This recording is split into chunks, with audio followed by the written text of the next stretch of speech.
Everyone, welcome to the main event. This is Joe Tillman, and I'd like to welcome everyone that's tuning in and that will be tuning in or watching the replay of this once the live stream is done. If you don't know who I am or what I'm doing behind this microphone and in front of this camera, my name is Joe Tillman, and I have been in the hair restoration industry for 20 years, and I've been a patient for 29 years, give or take, or maybe longer.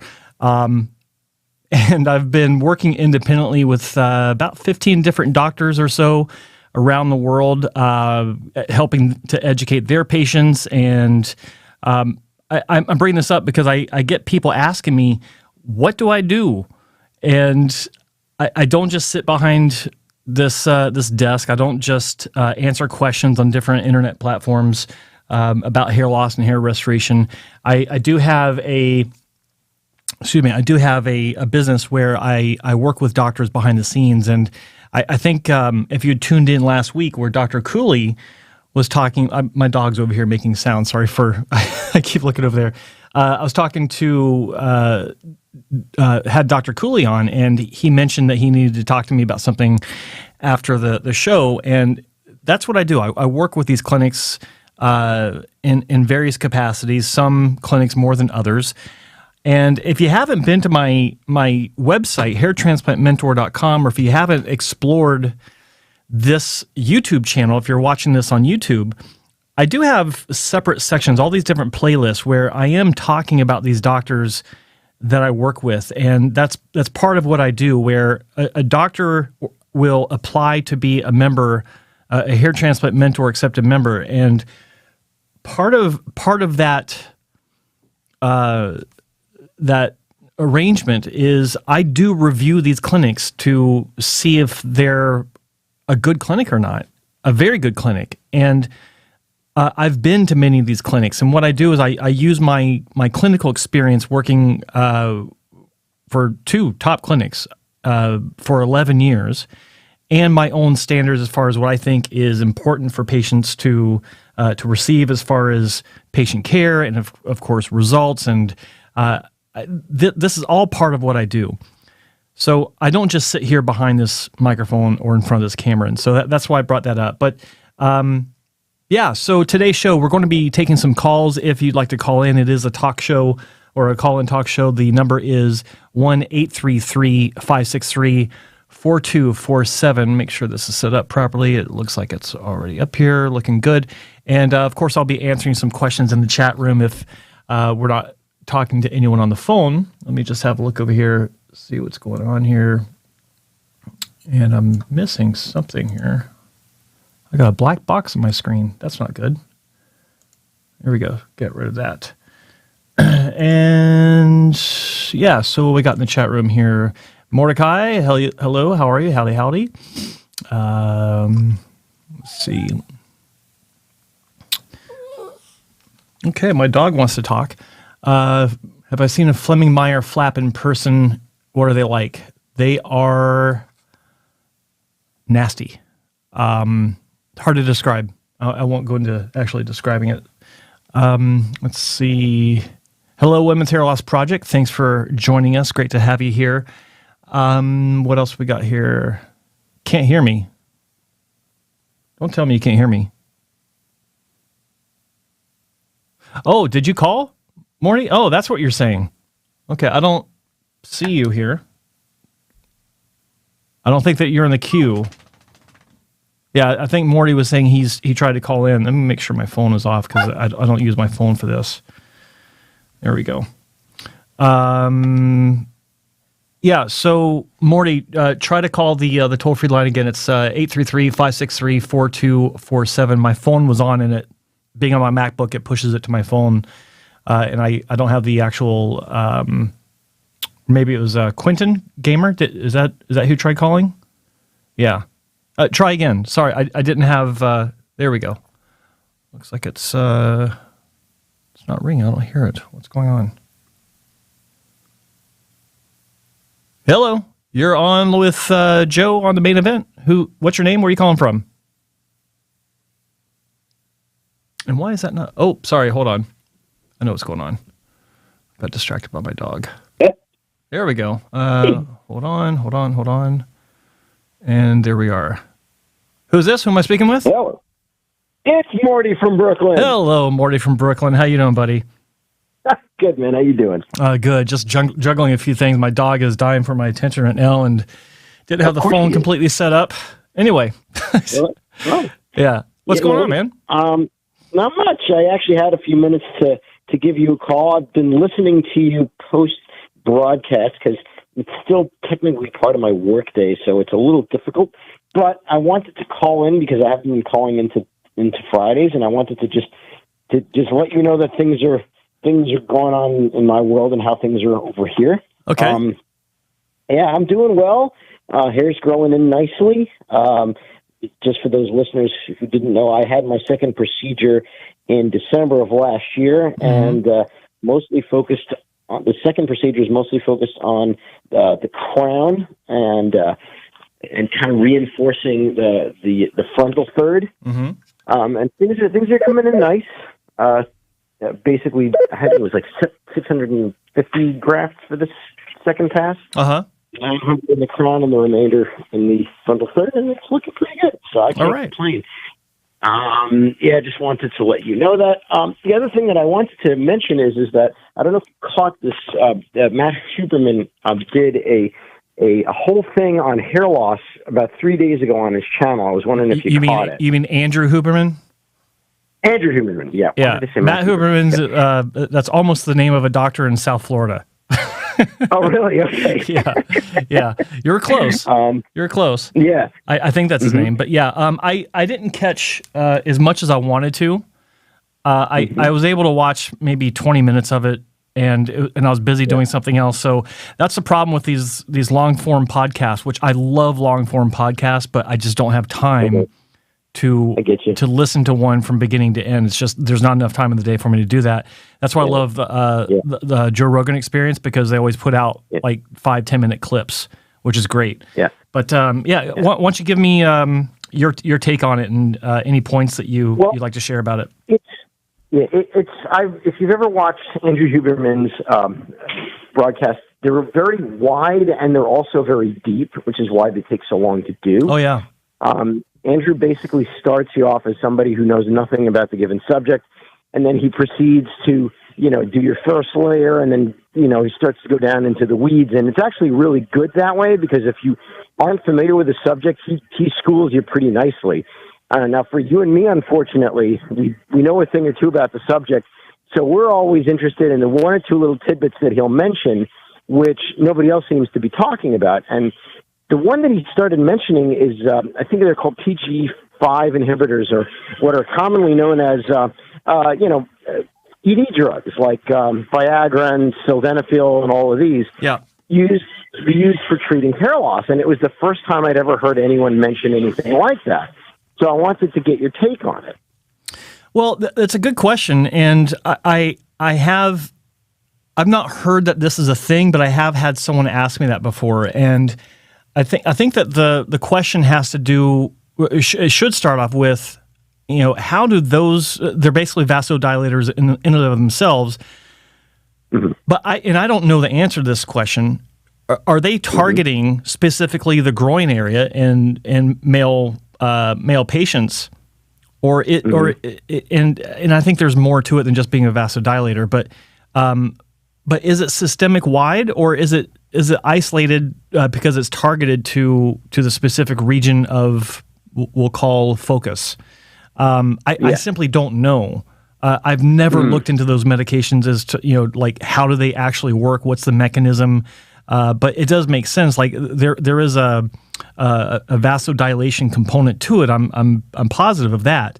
But as far as them being effective for hair loss, yeah, and let's assume that they're not some sort of generalized systemic vasodilator.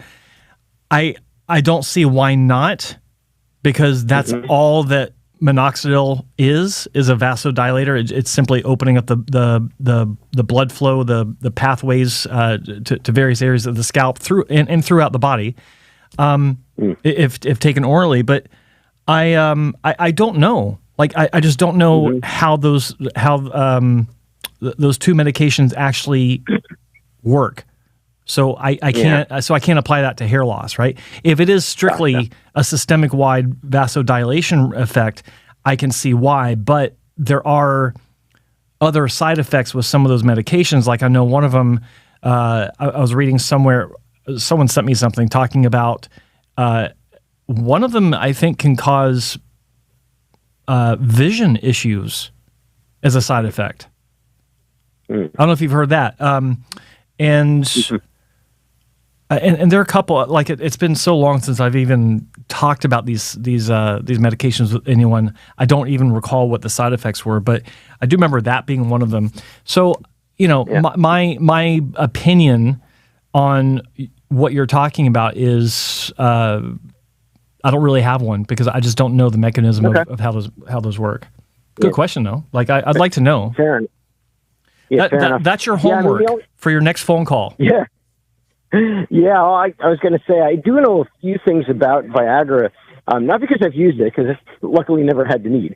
But nothing wrong if you do. What I can tell you is, well, I can tell you a little bit about it because I work in the clinical trial industry, and there's a funny story about Viagra, because Viagra was also originally envisioned to be a blood pressure medication, much like minoxidil was. Okay. And the whole thing was that when they did the clinical trial, they found that it wasn't a very good blood pressure medication. Yeah. But when it came time at the end of the trial to collect the unused portions from the participants, and it was known that certain people were going to have a certain number of unused pills, the patients refused to give them back.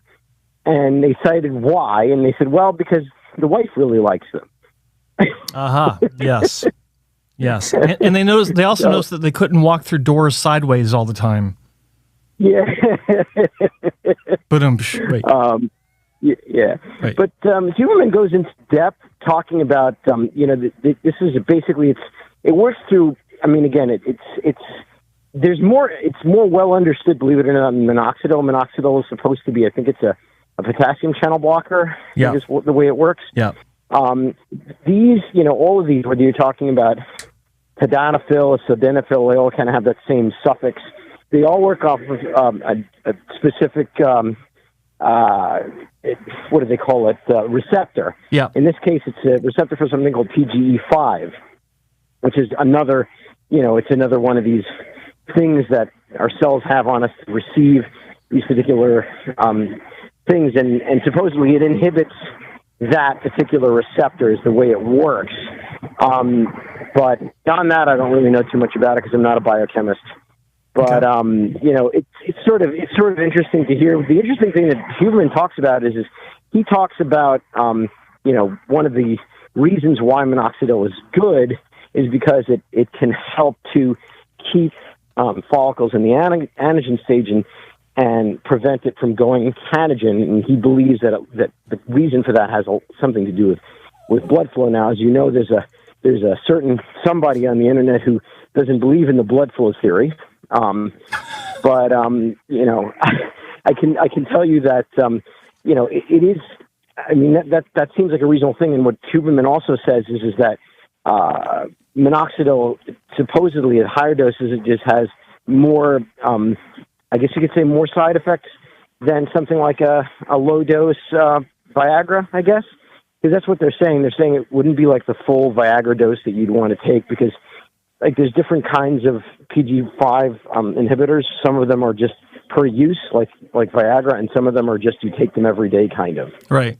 So, that's I think what he was talking about, and I did find at least one study where they talked about testing in vitro, but they really hadn't done any human trials with it. But since it is available off-label, you could potentially get a prescription for it. And I don't think I'm going to need it because I'm on low-dose minoxidil, and and I'm fine with it, so I'm not going to mess with that.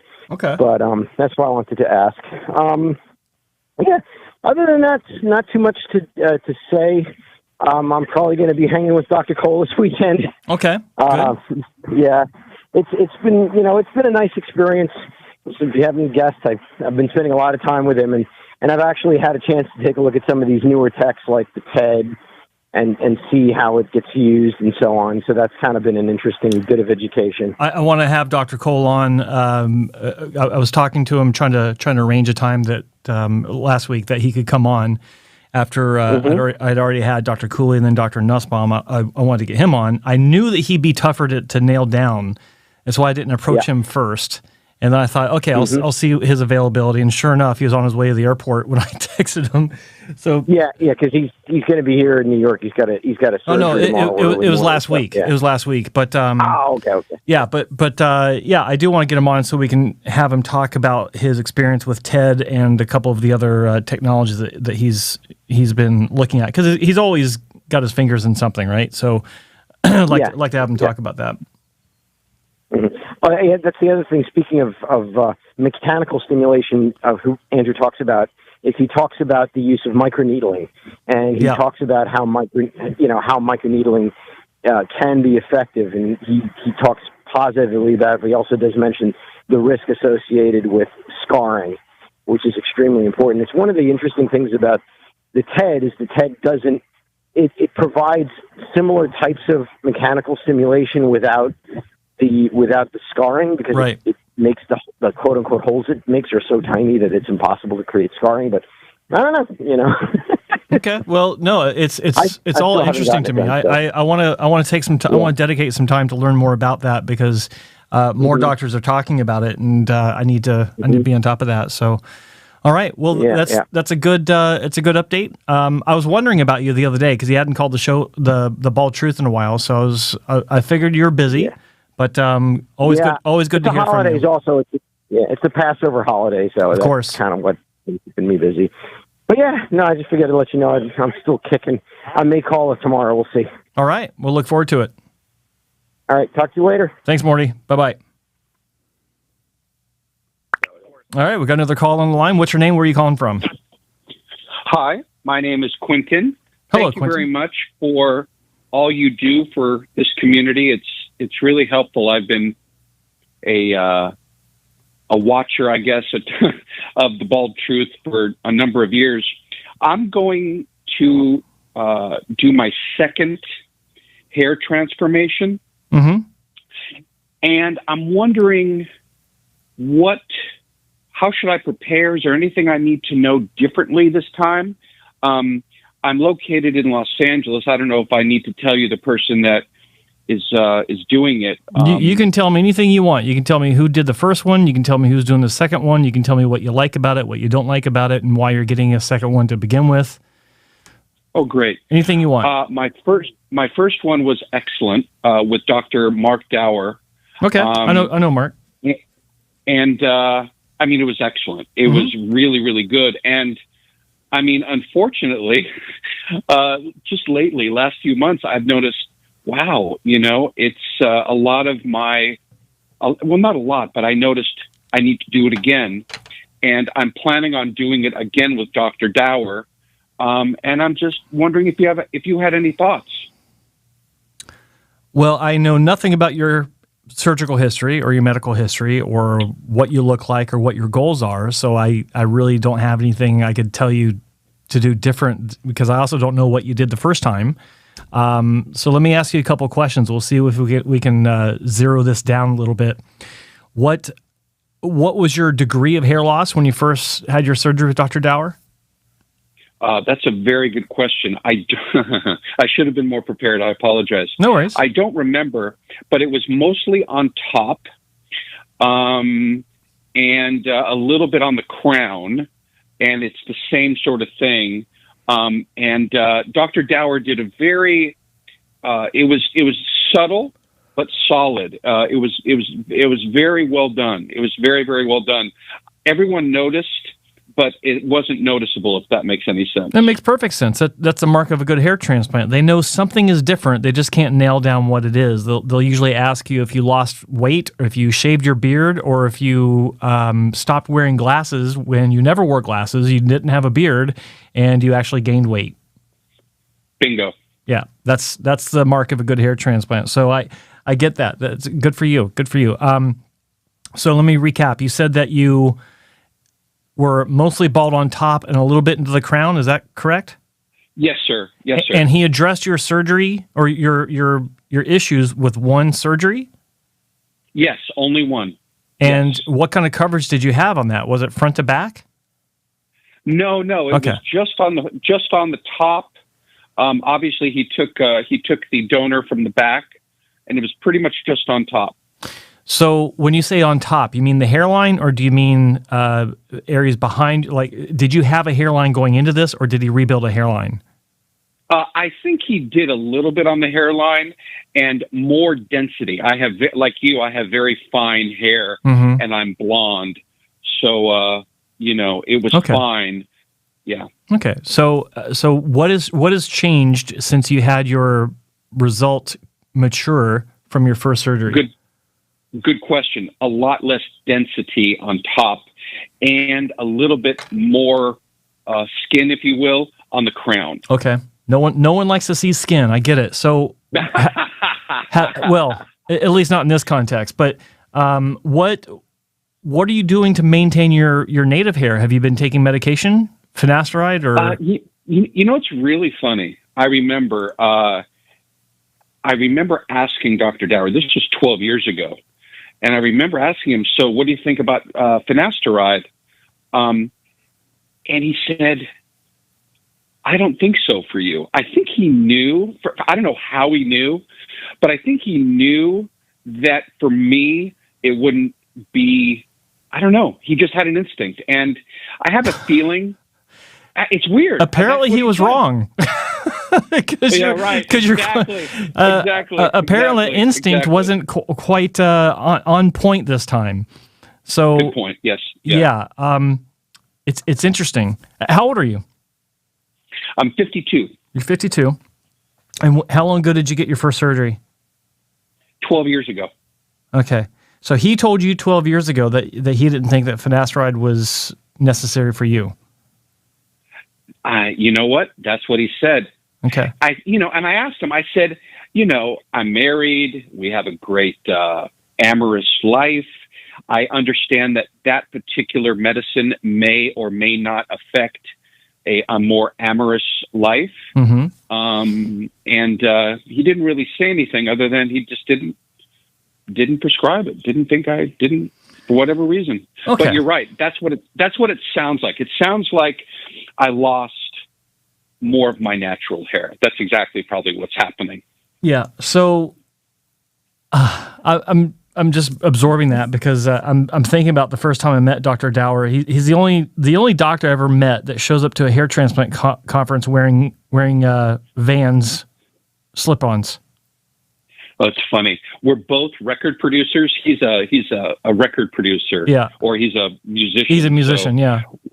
Yeah. So we got along famously. He recognized some of the songs I did. So yeah. Okay. Very nice. So I like Dr. Dower. Like we don't get to talk very much, but I've had some dealings with him behind the scenes with regards to his clinic. But yeah. So I'm just kind of processing this. I think that it's funny you said that, he instinctually said, I don't think you'll need it. And, well, here you are 12 years later, and it's my opinion that there's a very high chance that you would not be undergoing this second surgery if his instincts were different. In other words... I agree. In other words, I think that for anyone, and this doesn't just apply to you, for any male considering hair transplant surgery, if you have surgery without at least trying finasteride, I'm not a doctor, but if you don't try finasteride with the baseline goal of just maintaining your existing hair, your native hair, then you're doing yourself a disservice, and you're setting yourself up for a second surgery almost guaranteed. 99, I hate, the cliche, 99.9% of patients will need a second surgery. There's still a high percentage of patients that are on medication that will still need a second surgery, but not so much because of continued loss, nearly as much as it would be for someone like you. Like you clearly have been losing more hair, and you've not been taking anything for preventive measures. So That's what I would have been doing different. And in fact, again, sight unseen. I have no idea what you look like. I can't look at your scalp and say, okay, my instincts say this, that, or the other. But maybe get a prescription now, start taking it, see how you react to it. And in the meantime, push your surgery back. Because if you're seeing more skin but you're not bald, then there's a chance that you could recover some of that hair that's thinned out. Oh, very interesting. Now let me ask you a question. Okay, go ahead. Sorry. If you do still need surgery, it could at least reduce the amount of hair that needs to be moved in that session, thereby saving more donor hair for potential third or fourth surgeries. Very interesting. Two questions. One is, what about the amorous issue? I don't know what I can, I know. Yeah. The performance aspect of the medication. Yes. Yes, sir. Well, it's the what about is something that a lot of people ask, but fewer people actually experience. And what I mean by that is there are a lot of people that are asking about this. I think that far more people ask about it and are concerned about it than there are people that have that negative side effect of not being as amorous as they may have been without the medication. And that's just fact. I mean, there's if it wasn't, then the medication wouldn't be sold anymore. It'd be taken off the shelves if most people were having that issue. That's why I think that trying the medication out to see how you react to it is the way to move forward. Don't commit to it, commit to trying it. And you can actually titrate up onto it to a normal schedule where you're testing it at a very, very low dosage for the first several months. So what I always recommend to people that are concerned about the medication in that regard or for any side effect is to start taking it one dose in a week. So take it every Monday for a month, just once a week for a month. Try it like that. If you don't have any issues, then the second month, you bump it up to Monday and Thursday, twice a week, every week for a month, 4 weeks in a row. If you don't have any issues there, then try bumping up to 3 times a week, Monday, Wednesday, Thursday, for a month. See how that works out. You see where I'm going with this? That's a wonderful, smart opinion. That's great. Now, who would I ask for a finasteride prescription? Do I need one? Dr. Dower.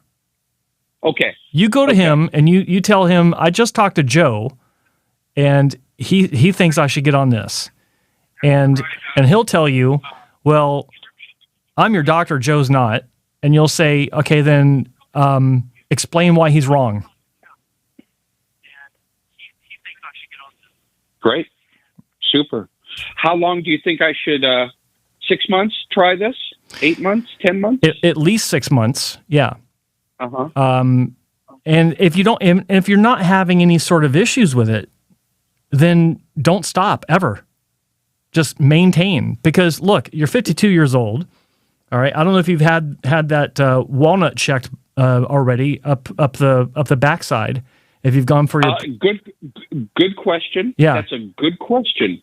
But this is designed to actually help with that. So if you have any sort of enlarged prostate issues, this is the original medication. This is the original medication that was designed to reduce it in size, and it can help to prevent it from enlarging in the future if you haven't actually experienced that issue yet. Great. Yeah, I just went for my physical, and God bless it, the PSA was normal, so that was great. Good for you. Good for you. Yeah. So great advice. So one thing I didn't finish telling you is that if you're trying this titration process and you get to a point where you do feel like you're experiencing side effects, like say you get to 3 times a week and you're like, oops, I'm not feeling so randy this week. Then you got 2 choices. You can either push through and give it a few weeks to see if your body adjusts, which is what usually happens. And I'll tell you, most people I've talked to, they don't have that issue. they'll have a temporary issue for maybe 3 or 4 weeks where they're a little bit sore between the legs, like they got kicked, during a varsity basketball game. They got kicked between the legs by mistake, and it's 2 days later and still kind of like a little uncomfortable. I've had that reported. I had that issue myself when I first started, but I pushed through, and several weeks later it was gone, and I reaped the benefits of the medication where my lower crown area had actually thickened over the next 9 months until I had my follow up for my first procedure, and the doc was like, "Yeah, it looks like it's worked on your crown a little bit." So, but when you get to that point, you can either decide to push through, or you can back down to the previous schedule of twice a week. So if you're 3 times a week and you start to experience a side effect, then back off to the previous schedule of twice a week for a month and see if it goes away. And if it does, hold steady. Just stay at that regimen, that dosage, and keep going. Wonderful. Very, very good advice. Really, really good. Smart. Thank you. Well, thank you. I appreciate it. I appreciate what you do for the community, and we'll talk soon. Thank you. Thanks for the call. Appreciate it. Bye-bye. Number is 1-833-563-4247. Had some great calls. I appreciate everyone calling in. While I'm doing those, taking those calls and answering questions, I appreciate it if you hit that like button if you haven't already. And if you're not a subscriber to the Hair Transplant channel and you have any sort of interest in hair loss, hair restoration, anything like that, why aren't you subscribed? I'm here every day now. This is a daily podcast / live stream. I don't know what to call this as a standard. Do I call it a live stream? Do I call it a podcast? Because it's not exactly a podcast till I separate the audio and upload it. But we'll see. I'll call it a live stream. I'll call it a show. There we go. I'll just keep calling it a show. But it's the only daily hair loss and hair restoration show on the internet. Or this platform, the Hair Transplant channel, is the only platform that has a daily Monday through Friday hair loss and hair restoration show. Monday through Thursdays, it's what you're watching right now, the main event with me, Joe Tillman. And then every Friday, it's the OG, Spencer Coburn's The Bald Truth with me, again, Joe Tillman. Same time every day, 3 p.m. Pacific, 6 p.m. Eastern, and 10 p.m. Greenwich Mean Time. And it's turning out to be pretty fun. A little frustrating at first for me to do the daily show, but it's turned out to be fun. I'm making some adjustments and learning as I go, and I appreciate all of your support. So let me see what we got here. We got got a phone call coming in. All right, let me just grab that real quick.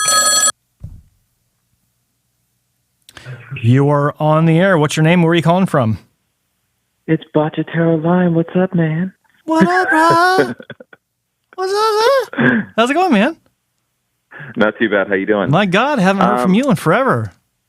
Yeah, I know. Been in married life, man. So that's how it is. But wait, did you say married life? I don't want to take up too much of your time. No. Yeah, no. Man. You don't just say that and move on. I don't want to give too much information online. You don't have to give it to. You don't. No. You never said anything about getting married, much less being involved. When did this happen? About 3 years. Okay. Well, congratulations. Thanks a lot, man. Thanks a lot. Does she know? She's sitting right next to me right now. That doesn't mean she knows. She knows everything. Right on. Okay, good for you, man. Congratulations. Thanks, so, thank you. So, quick question. Yeah. We are actually going to be trying to have a child starting next week. I've been off of Sin for just, last Saturday. You got it timed down to the day you're going to start? Yeah. Okay, next Wednesday, 6 p.m., get home from work early, get naked. Right on. So my question is, I'm wondering how long it's going to be before I really start to lose ground. Is it a month? Is it 2 months? Some people say it's 3 and beyond, but what are your thoughts on that? Man, I don't know. That's a good question. I thought you were going to ask me how long do I have to wait before it's out of my system so we can start trying. But you I've heard that it's 7 days. I've heard that it's a month. So yeah, yeah, you went a different direction, man. I'm reacting the way I'm reacting because I did a live stream reaction video to a video of this guy in Korea. He's an American that moved to Korea, or I think he's half Korean, if I'm not mistaken. Half black, half Korean. I can't remember exactly, but he's in. I know who you're talking about. Yeah, I know who you're talking about. And man, he stopped taking, like, he's documented all this online on YouTube, and he stopped finasteride, and I forgot how long it took, but it wasn't very long at all. He started losing ground quick, yeah, and it threw him into a spiral. Man, I felt so bad for this guy because you could see it on camera. It was heartbreaking. And then he started back, and it some of it came back. I don't remember how much, but you immediately made me think of him. When you threw that question out there, it's like, oh, we're going that direction. Okay, yeah. Man, I've seen some guys. I've seen some people take a few months to notice any sort of regression, and then there's cases like his where it just took a few weeks to see a regression, which is really unusual. Like, to me, I think it's unusual because if you are having that fast of a reaction from stopping a medication, just cutting it out of your routine, if you're reacting that fast and that, I'll say, aggressively, then then that medication was just barely hanging on to the hairs that it was working for, like by a shoestring, by dental floss. You know what I'm saying? So I mean, it was just shocking. Like So I consider that to be a worst case scenario because I've not seen people really lose that fast. So I wouldn't think that it would be in a month that you'd really notice something hardcore. Yeah. But I would normally tell someone if they would ask me this question, I would say 6 to 8 weeks as a minimum. Mm-hmm. But this guy was like full blown hardcore reaction at like 4 weeks, 5 weeks. So, and he could have been in a different period of the hair cycle anyways. It could have been 100%. And that's a problem. We don't know where we are. Like we don't have some sort of meter that we can look at with a digital readout that says, oh, okay, I'm good for another 6 weeks. I can stop, yeah, exactly. So yeah, I'd say 6 weeks to 8 weeks is when you will probably start to see something, but nothing dramatic. And I'm also on 2.5. I was going to say, I thought I remembered you saying you're on oral minoxidil. Yeah. Yeah, I've been on that for maybe, let's see here, a year and a half. Okay. As well as I still do the laser cap like twice a day, which, I don't know if that's good or not, but hey, it's sitting there. So I might as well do it. How those secondary treatments helped out? To be honest with you, what originally happened was I was on 1 milligram of Fen topical oral. Yeah. And then also I was on the Formula 82F for a long time, which I feel like that really helped thicken things up. Yeah. When I got off of that, though, I got off it for about 4 months, and then my entire top shed off completely. Yeah.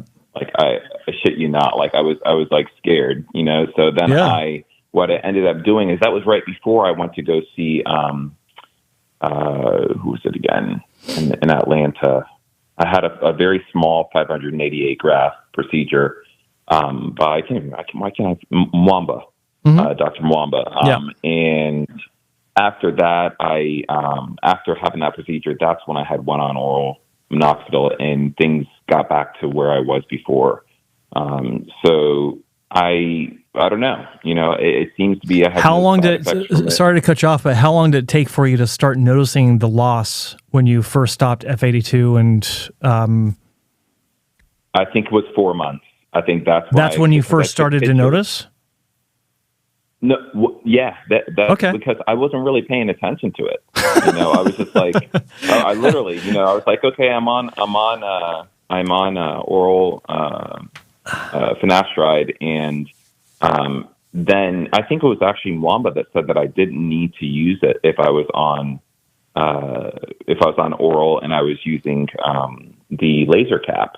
Yeah, and so then I got off it, and that's when I noticed it, and I was like, crap. See, and nothing, like, I really like Dr. Mwamba. He's a really good doctor and just a really nice guy, but what he told you is it's not the first time I've heard that from a doctor, where it's like, okay, you're taking these different treatments, but you don't need to take this one. You can cut that out. It just reminds me of a patient I used to know many, many years ago. He was taking 5 milligram of finasteride daily. Like, he was taking the full Proscar pill, and that, like, he had taken it that way from the start. He's kind of like Spencer in that regard, where he was taking it before Propecia was available. Yeah, I remember he said that. Yeah, and he'd been taking it for a long time, and then a doctor told him, why are you taking 5 mil? You don't need to be taking 5 mil. Go ahead and cut back to 1 milligram. That's what's normal for this. So you'll be fine. Dude lost his shit. It was gone. Like, he was like 4 or 5, maybe, I don't know how long it was, but it was maybe 6 months later. He came in, and it's like, the F happened. What? Yeah, exactly. And so that was one of my first experiences with Avodart, with dutasteride. Instead of saying going back on the 5 milligram finasteride, try this, and things turned around for him. Thank God. But man, that you just reminded me of that. I haven't thought of that one in a long time. But it's like, but it goes back to what I've always been saying. It's like, you can add things to your regimen, but make sure that if you're going to add it to your regimen, you're not going to stop. You're not going to just subtract it later on.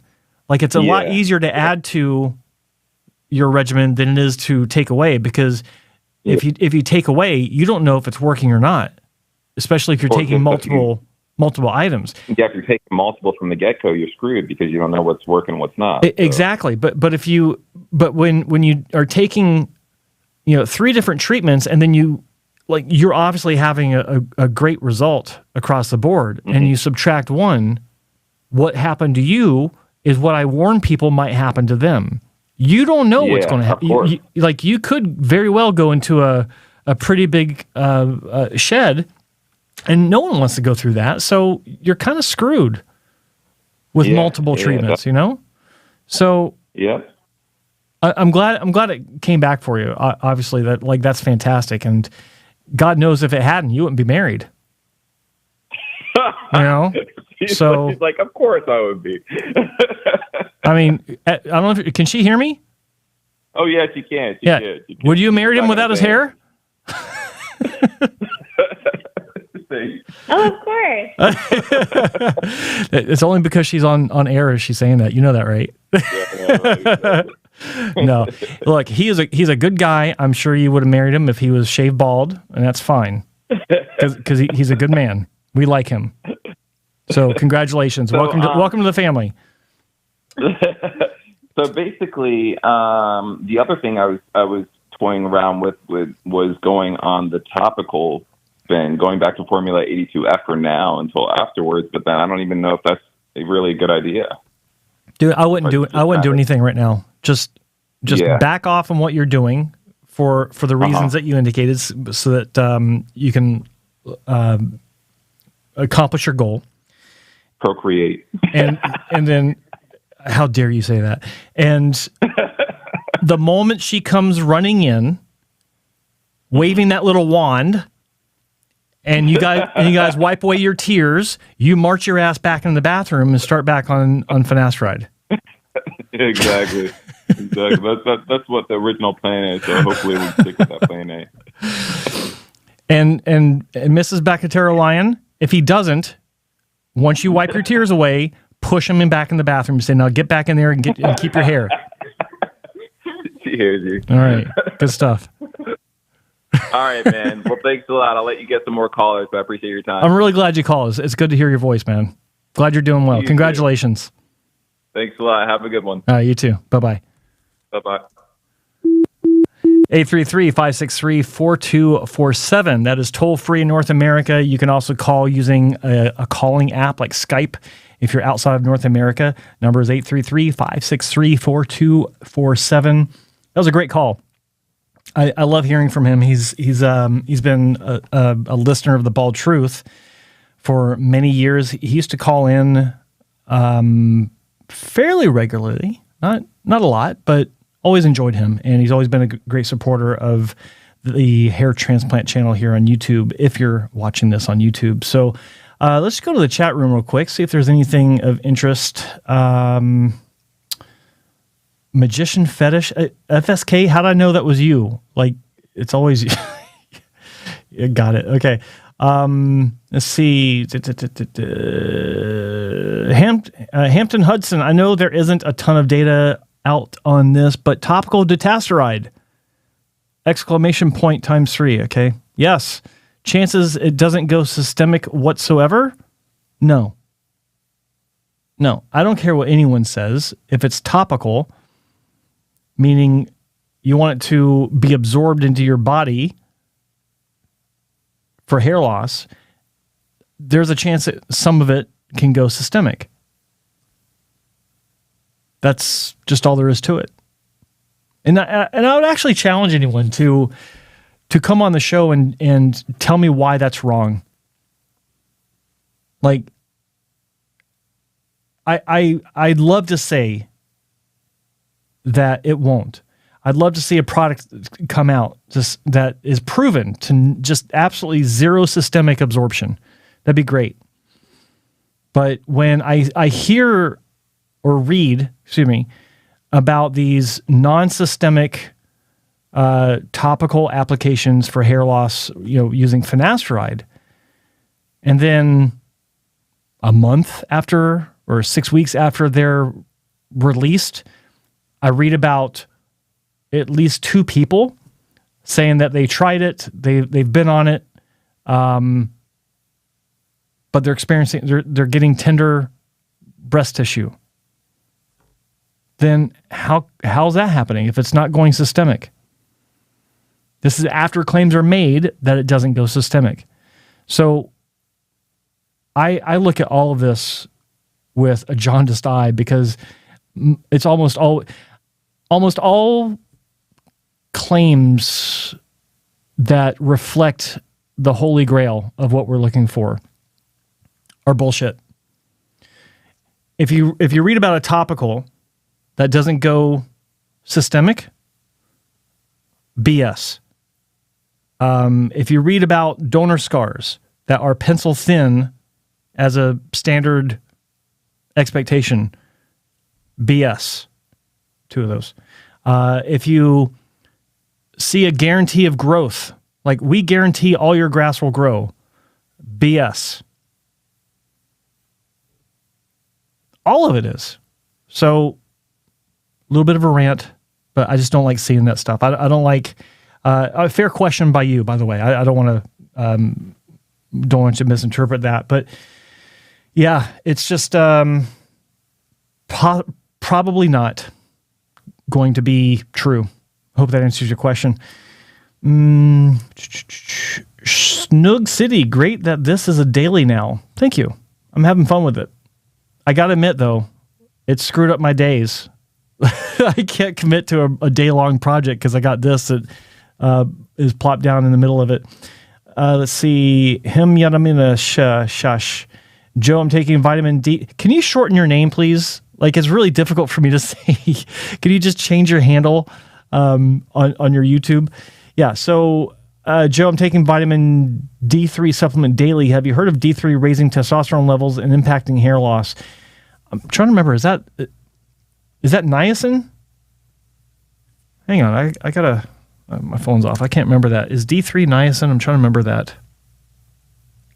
I'm doing my own Googling here real quick. D3 niacin. Yes. It is. Yeah, there. I don't know about the testosterone issue, but there could be a positive hair impact. I won't say hair regrowth, but niacin opens up your blood vessels. It's also like Morty was calling in talking about Viagra and the other one I forgot.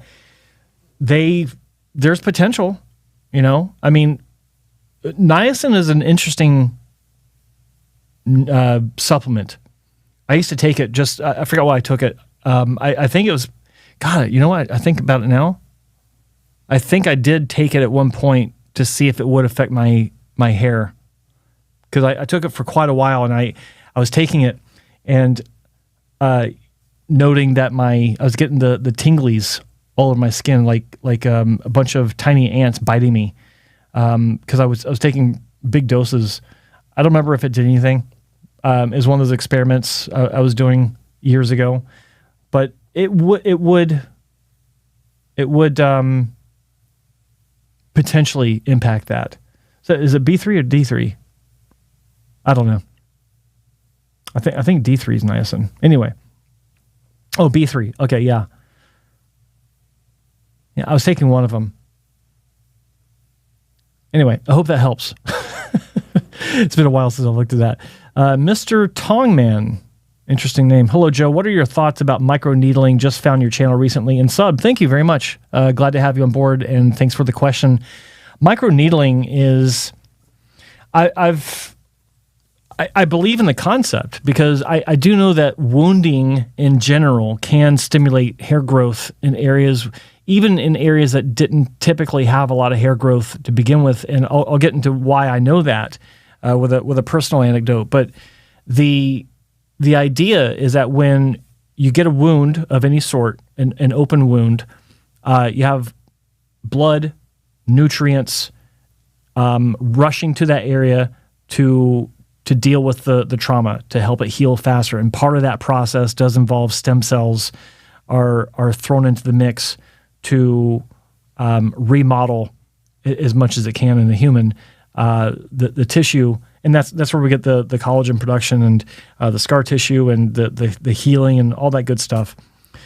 So with microneedling, that's the concept, and when you have all of this increased activity, then the follicles in that area, the idea, as I understand it, gaining all this excess, we'll call it byproduct activity of increased circulation in nutrients and stem cells and such, that in and of itself is what produces the increase in growth or the increase in health for native hair and some new hair. Not so much neogenesis, as far as I know, like actually new hairs that weren't there before. But I do know, I noticed that there was more hair growing in that spot than there was before I actually got injured. And to this day, I got a little spot like this on the bottom of my kneecap that has more hair than was ever there before. And so that's the concept behind microneedling. What I'm not sure about is the long-term efficacy of that. Like it does work for some people, but it's very inconsistent. It's very unreliable as a treatment. It's painful if you have the longer or the deeper needles. Excuse me. And we don't know about the long-term scarring. There's micro scars that form every time that you use it, but they're so micro, they're so small that they don't tend to cause any problems, at least for the short term. But for the long term, I don't know. Like I'd like to see if there are any long-term studies, like say 5 years, on a select group of people that have been microneedling consistently and reliably with the same, all the same parameters that they started out with. I'd love to see something like that. There might be something like that, but I've not heard of it. So I don't believe in it as because it's just too much of a gamble. And why put yourself through that? And just so you know, I'm the kind of person where I don't like to try experimental treatments. Like if I read about something here, read about something there. Like right now, the big thing is rosemary oil. You'll read a lot about that on Reddit. Rosemary oil? Seriously? No. And then combining it with all this stuff. I just don't believe in that. And microneedling is one of those things where I do put a little bit more weight into the possibilities, but not enough to recommend it or think of it as a viable alternative, if that makes sense. Hope that helps. Milk Drinker, have you seen long-term FUE gigasessions that stood the test of time? Define a gigasession. I've seen, lots of long-term FUE results. I don't know if it matters if it's a gigasession or not, but yeah. Broderbond 60. Add that modality to the long list of quack treatments. Here. Exactly. Let's see. Milk Drinker, where they take near the edge of the donor. Yeah. Yes, I have. I've not. In fact, I've actually seen more FUT mega sessions. I don't know what the hell a giga session is. Mega sessions of the definition for that is over 4,000 grafts, 3,500 grafts, I think. I've seen some of those fail, and the donor hair wasn't taken from anywhere near the fringe of hair loss. It's taken from the sweet spot. And I'll never forget this guy. He was hardcore on his medications. He was one of these people that would get his own dutasteride powder. He would order it from China, and he would make up his own. This guy was hardcore. He's not like this anymore, but he eventually settled into taking the manufacturer's original versions. But he was taking, I think, 5 milligrams a day, two capsules, because the capsules were 2.5 milligrams. He was taking 2 capsules a day, and then he was taking finasteride, and he was doing topical Rogaine. And 5 years after his second big session, he had about 8,000 or 9,000 grafts total. His donor hair had thinned out. His result had thinned out. And it was obviously some sort of genetic issue on his part. It wasn't because of the surgery, but it wasn't so great. Like, he was just thin everywhere. It didn't look like he had a hair transplant. It wasn't a disaster, but he thinned out considerably. And so I've seen several of those. But FUE, I've seen a few, but I don't think it has anything to do with if the hair was taken from near the fringe or not. Because when you think about it, how much hair is there that's actually taken from the fringe, from that borderline between the bald spot, assuming the crown, and the donor area? How much of the hair in the overall surgery is actually coming from that fringe? Not much. So if there's any loss because of that, it's not going to be a dramatic negative for that patient. Hope that makes sense. Let's see. I'm looking at patients or questions here. Kevin Mann just dropped a video on microneedling. A new study shows it has no benefit. Well, isn't that convenient? That's from Sergey in the chat room. Kevin Mann, who has, I'll give him a plug. Bad pun. His YouTube channel, I think, is Hair Cafe. I think he took a spin off of Harry's channel, The Bald Cafe. Be a little more original, but yeah, it still makes sense. I think it's Hair Cafe. So he's saying that there was a study showing no efficacy. That's funny. I'm glad he shared that. I'll have to look for that. Let's see. Is it basically blood flow? So many things here. Yeah. Okay. Be patient. Probably will. Okay. You guys are having discussions amongst yourselves. All right. By the way, we do have a phone line open. It is a call-in talk show. 833-563-4247. 833-563-4247. It is toll-free in North America. If you have a calling app like Skype anywhere else in the world, you can call it also. And I'm here to answer your questions and talk surgery. I love talking about surgery. It's still in my blood, still in my bones. I never get enough of it. It's fun, and I like doing that. That's part of the reason why I'm doing this for you guys, because I do enjoy talking about this stuff. Look for some more questions. What's the youngest age you would recommend a hair transplant? By Chris. Well, I never recommend a hair transplant, but I think that I know what you're asking. I don't like it when patients under the age of 25 are getting hair surgery, and it doesn't mean that it's a bad idea, but as a general rule of thumb, it's because none of this is concrete, but most men, their decision-making capabilities have not come to fruition. They've not matured until they're about 25.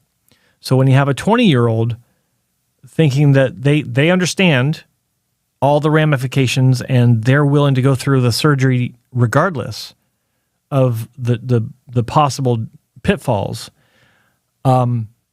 they're not up here. They're not mature enough. It's physically not developed enough, or it's not finished developing the prefrontal cortex, which is the decision-making area of the brain.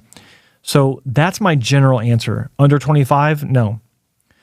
Realistically, there are plenty of cases where 23 is fine. That's probably the limit for me, unless there's extenuating circumstances. Unless the patient, say 20. Okay, here's some examples that I've actually been involved with. 20-year-old kid comes in. He went to a clinic and they screwed him up, and he needs your help for repair. What do? Someone's going to say yes. I'll fix it for you. So why shouldn't it be a good doctor? Why shouldn't a good doctor take that case on and give him the best chance possible for a recovery, for a repair job? So, yeah, it all depends on the circumstances. So if it's a repair case, then there is no age limit, because if someone is willing to say yes to a 16-year-old kid with parents' permission, of course, hopefully, and it turns out horribly, do we make him wait till he's 25 to get it fixed? No. But when you do fix it, you do so very responsibly, meaning the bare minimum to make it to make the hair on this kid's head look natural. It doesn't mean giving him a 16-year-old hairline. It doesn't mean max grafts or density or any BS like that. It means bringing him back to a point of naturalness that will last him well into his adult years. Hope that answers your question. Sergey says, Dr. Zarv uses a very tiny punch, like 0.6 mil, and says it prevents donor scarring. Do these skeletonized grafts survive just as well as normal medium trim grafts? That is a very old question, because I don't know if he uses a 0.6. Like, that's very small, but I don't know. I think there's actually smaller out there. I think there's 0.5. But yeah, skeletonized grafts, that's a great question. And it's one that's been debated among professionals. Excuse me. I mean, like doctors, for many, many years. The actual debate is skinny grafts versus chubby grafts. Obviously, you know what that means. So obviously, if it's just a general discussion, chubbier grafts will survive better. But if you're dealing with a clinic that has made it their mission to have, we'll say skeletonized or skinny grafts, as a practice, which does help with naturalness. That's something I've not really talked about before in my education series. Then if they've taken the right steps and they're very meticulous day in, day out with their technicians they're assisting with this, and you get that from not just from a small punch, but you also get that from refinement using microscopes. So yeah, they're just fine. You might have a slightly higher kill rate, but not enough to, in my opinion, not enough to make an aesthetic difference. I'm talking very small numbers, like maybe 10 grafts aren't so great, but they would have been fine if they're a bit chubbier out of a typical hair transplant case. Things like that, like really small percentages. And not to mention that when an experienced clinic is looking at their grafts and trying to figure out how skinny they can go, for lack of a better, they do understand the limitations in some cases where, okay, these hairs aren't really looking particularly robust, or these follicles. So let's be a bit more gentle with these. We'll make a little bit bigger incision. We won't dense pack as much, and we'll do what we can, but there might be a need for a second surgery. That was a rant. Hope that helps. Can a student take finasteride?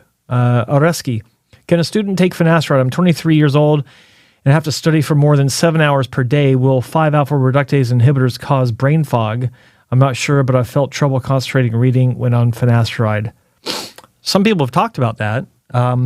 It is something that is discussed online among people that take finasteride. I've never had that issue.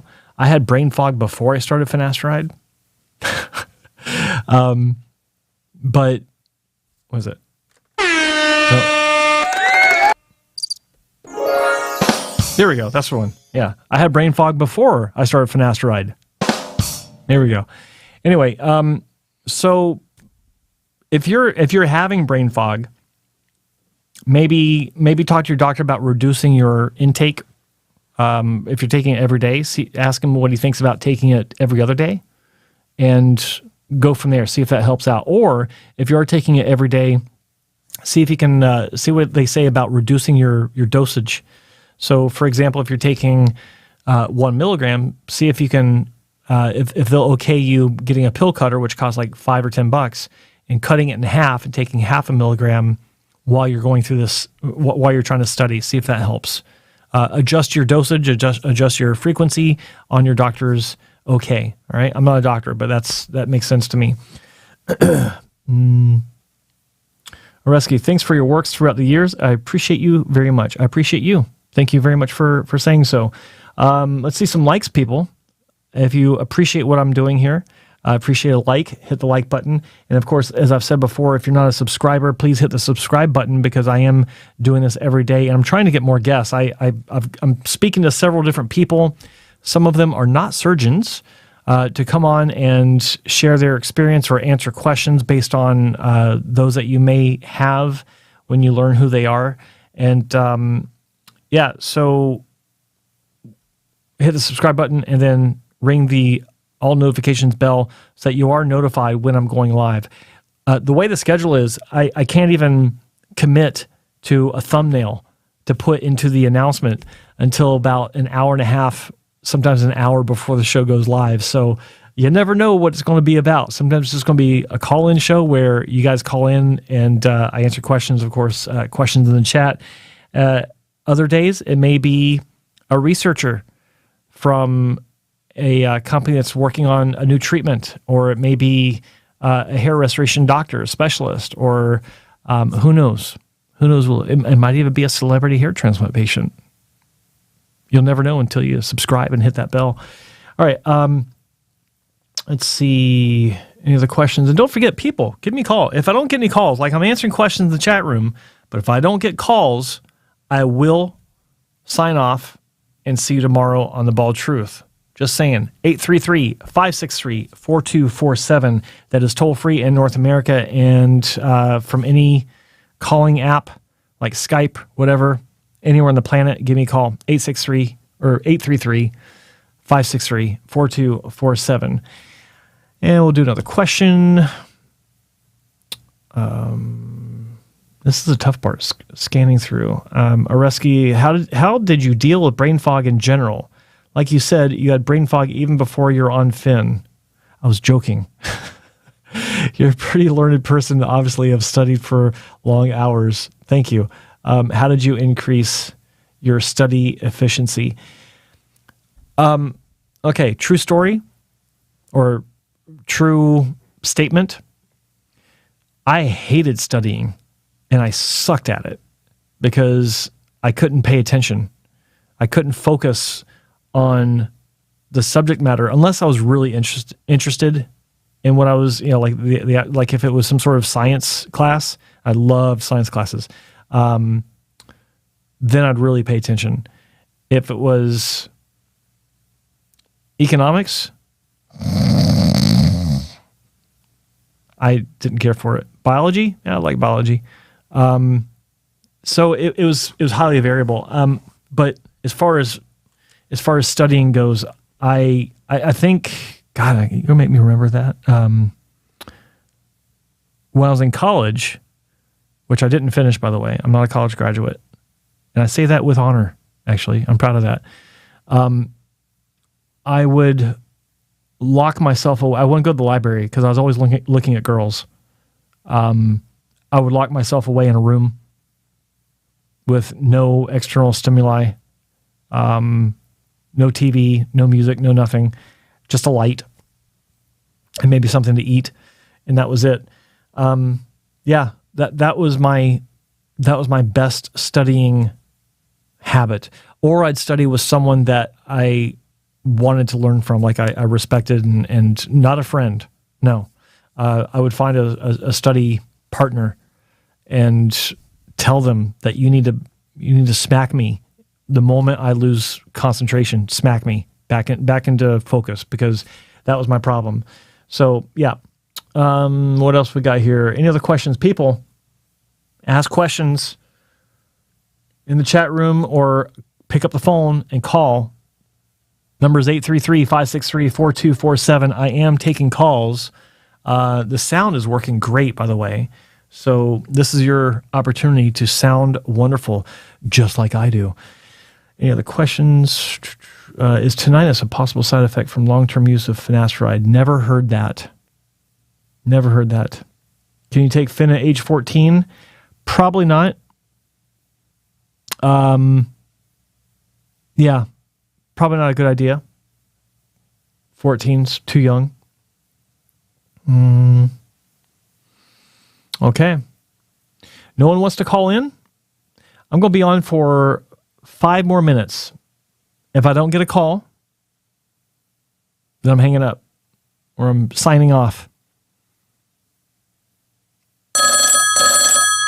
Ask and you shall receive. There we go.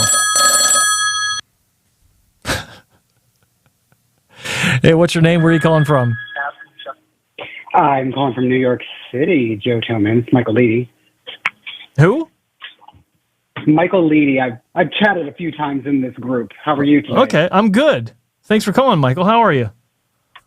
I am fine, thanks. I can't look at the screen because there's a bit of a delay. I had all these questions written down, and I can't find my list. Yeah, so when you look at the screen or listen, it throws you off because you'll hear feedback. I'll hear myself, and it's discombobulating. So look away from the screen, Michael. Look away from the screen. Walk away from the screen.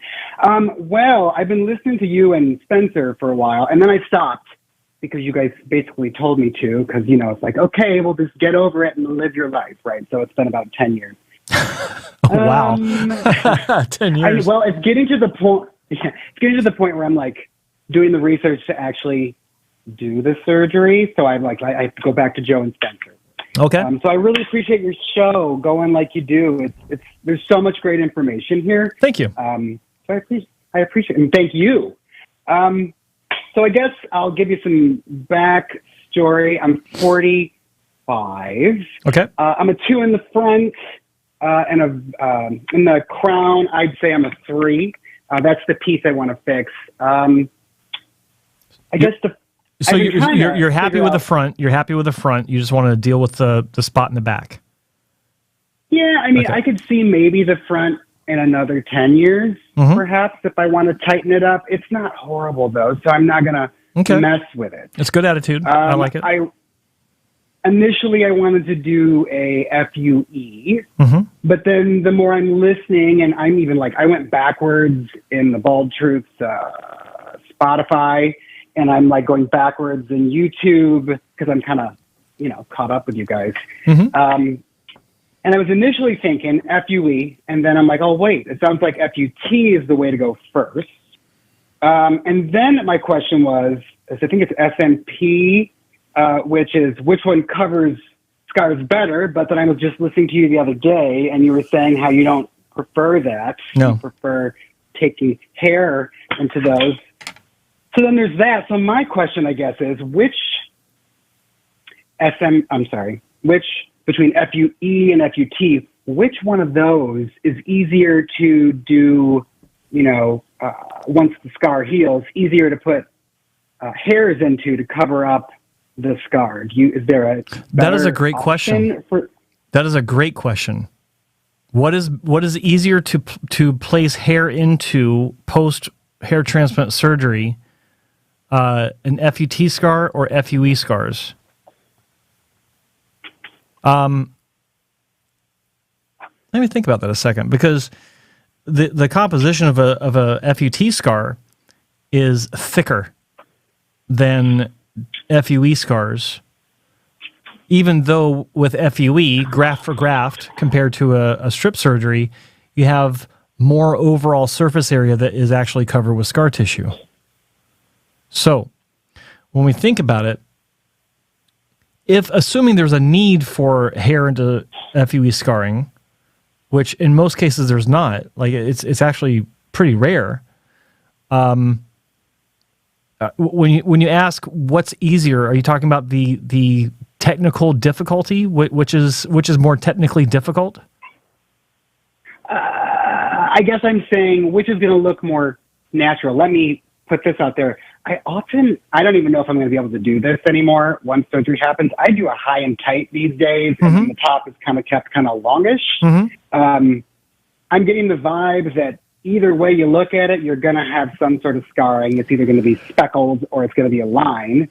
So, like, what's going to, if you look at the two backs of a person's head, like, I guess you'd have to do another surgery to get more hair. That's easy. That's easy then. Thank you. I'm glad you gave me that additional information. So, assuming we're talking about your head and you do a high and tight, which is one of my favorite haircuts, the strip scar will definitely be more visible.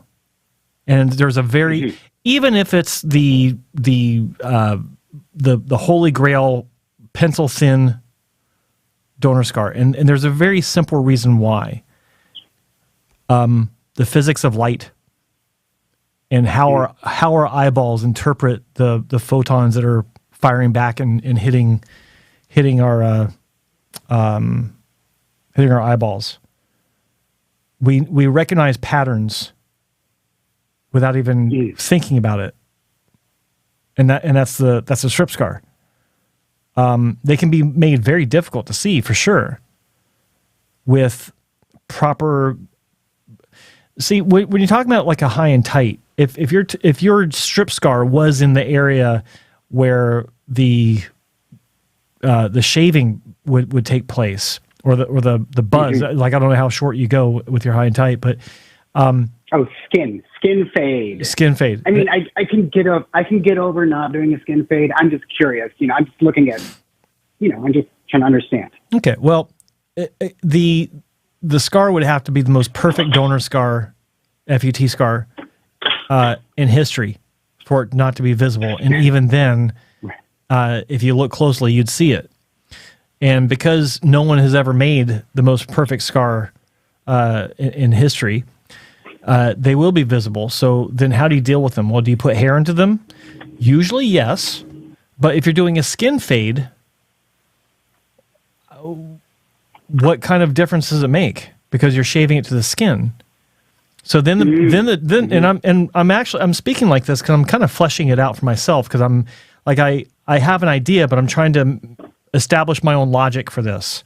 So bear with me. So When you're shaving it down to the skin, then it's not so much an issue of hair in the scar as it is just blending with the surrounding healthy tissue above and below the FUT scar. So then your options are, okay, so if you place hair into that scar, then there's some additional challenges. Are those grafts going to blend? Are those actual hairs going to, or the stubbles going to look the same as the other stubbles? And I ask that because I've seen cases where someone has shaved after they had FUE into scar, and it really didn't do much. Because the density that you're placing those new hairs in that scar is not going to be the same density as the native hair above and below that scar. So at those lengths, it doesn't really make that much of a difference. Now, once that hair starts to grow out, and I'm talking a few millimeters, just once there's some length to where you can actually see hair growing, then angle and direction become paramount for naturalness. And it's difficult. I've not seen a lot of cases. Actually, I can't think off the top of my head. I can't think of a case where when I saw a donor area growing after being shaved, and that donor scar was grafted with follicles at some point, that the angle and direction actually matched close enough to where I could say, I don't see where the grafts were placed. Now, carrying that thought process forward even further, when those hairs get even longer, say like half a centimeter or a centimeter, just under half an inch, then it's different because they blend more. They blend much more. But you still, in some cases, and it also comes down to the density of the hair that we're talking about above and below. So once you get some growth, how dense is that hair? Because if it's not very dense, then sometimes you can see, it also depends on placement of those grafts into the scar, but if they line them up, just one next to the other, just like they are, just like the scar itself is linear, horizontal, but they didn't kind of space them up and down, up and down, up and down, up and down, up and down as they're ever moving to the side, then those hairs themselves can actually stand out. Yeah. Okay. It's a nonstop clusterfuck. It's like there is no perfect solution for that. There's no perfect solution. Now, on the other side of the coin, if it's FUE scarring, it would be easier to get an appearance of naturalness, because just as those FUE scars are randomized, we hope, those grafts into those scars are equally as randomized. So you wouldn't have an issue of any sort of linear reference for your eyes to latch onto. There would be no pattern for your eyes to latch onto. So technically speaking, just placing hair into the scar tissue, there is no difference. Like FUT scars might be a bit thicker depending on how wide they are and some other factors, but and that might influence the density that you place at, which is not an issue with FUE because you're just doing individual ones that are scattered out. But technically, it shouldn't be any different in general. Aesthetically, it would be different. So when you say easier, I wouldn't say it's easier to place, but it would be easier to get an aesthetic outcome that's favorable by placing with FUE. Yeah, by placing grafts into FUE scars. But if you get to that point where you feel you need to, then someone screwed up on your FUE to begin with, and meaning that if it's done properly, a nice broad distribution of the extraction points, then you don't need to place grafts into those FUE scars. That's good info. And sorry, just one final thought on that. And if you're doing that high and tight skin fade, if the punch size is appropriate and it's the right kind of punch, then the chance of visible scarring is diminished. Like in my own case, my last FUE, when I have gone down nearly to the skin, can't find any of the scars. Like it healed really. It was like I was really surprised that it healed that well. That was 4 years ago I had that done. But where was I going with that thought? The final concern, and I don't know if this would happen or not, would be if you have a skin fade and you start going out in the summer and that skin area starts to darken a little bit. Yeah. Mm-hmm. Then what happens with those little dot scars? Do they darken as well? If those scars are visible, they won't. Because scar tissue has no pigment. Right. So that might make it stand out. Can that be hidden with a little bit of hair? Of course it can. So that skin fade for the summer is no longer a skin fade, it's a almost skin fade. Yep. You had me. You're always really good about answering my questions as they're in my head. Thank you. Because I listen backwards, like I was saying. So like I have these questions, I write them down, and all of a sudden I listen to another episode and I'm like, oh, there's my answer. Glad I could help. Speaking of, I'm going to take it a little further. So we're talking about the back of the hair. I'm the person who messaged in where Ken Anderson called when I said, how come the density is always great on these people who go up front, but then you look at their crown and it's like you can see through it, and you guys both kind of covered it about it has to do with perspective and the fact that typically people start from the front. If someone doesn't care about the front so much and they want to focus on the crown, can you get that same density, or should I expect, the 30% that I heard you and I believe Spencer talking about in a different episode where, you can only do so much because blood flow has to get around the new hair. Yeah. When I was talking about that before, it was a generalized answer, but I'll drill down into that a bit more. When you're doing a crown, it all comes down to supply and demand, and that's another reason. I don't know if I touched on that during the call with Dr. Anderson, but supply and demand is a big part of why the back is a bit thinner than the front, and sometimes a lot thinner than the front. It's simply because there's not enough hair to give the same density in the back as there is in the front and all points in between. If there's a goal of strong density for the front, you can't, there's just not enough hair. It's a math issue. But if you're in a situation where your crown is not so bad, but could use some work, and you don't care about the front, you're on preventative medication. That's your cue to say, yes, I am. Oh, not yet. I actually asked you that the other day, which was, do I want to go dutasteride or finasteride? Okay. And you leaned me to, because I want to be on that for at least a year to see what's up. Good man. Okay, so no, let me tell you this. I've been on it before, and I thought it was doing some shit to my junk. Yeah. But then I realized, now that I think about it now, wait, I was depressed back then. I wasn't feeling good about myself back then. Perhaps that was my problem. So I'm like, let me just hop back on. That can definitely be the problem. So it sounds like you feel pretty good about yourself now. Like you and I'm not joking around. Like you sound like you're a pretty upbeat kind of guy. So that's good. Yeah.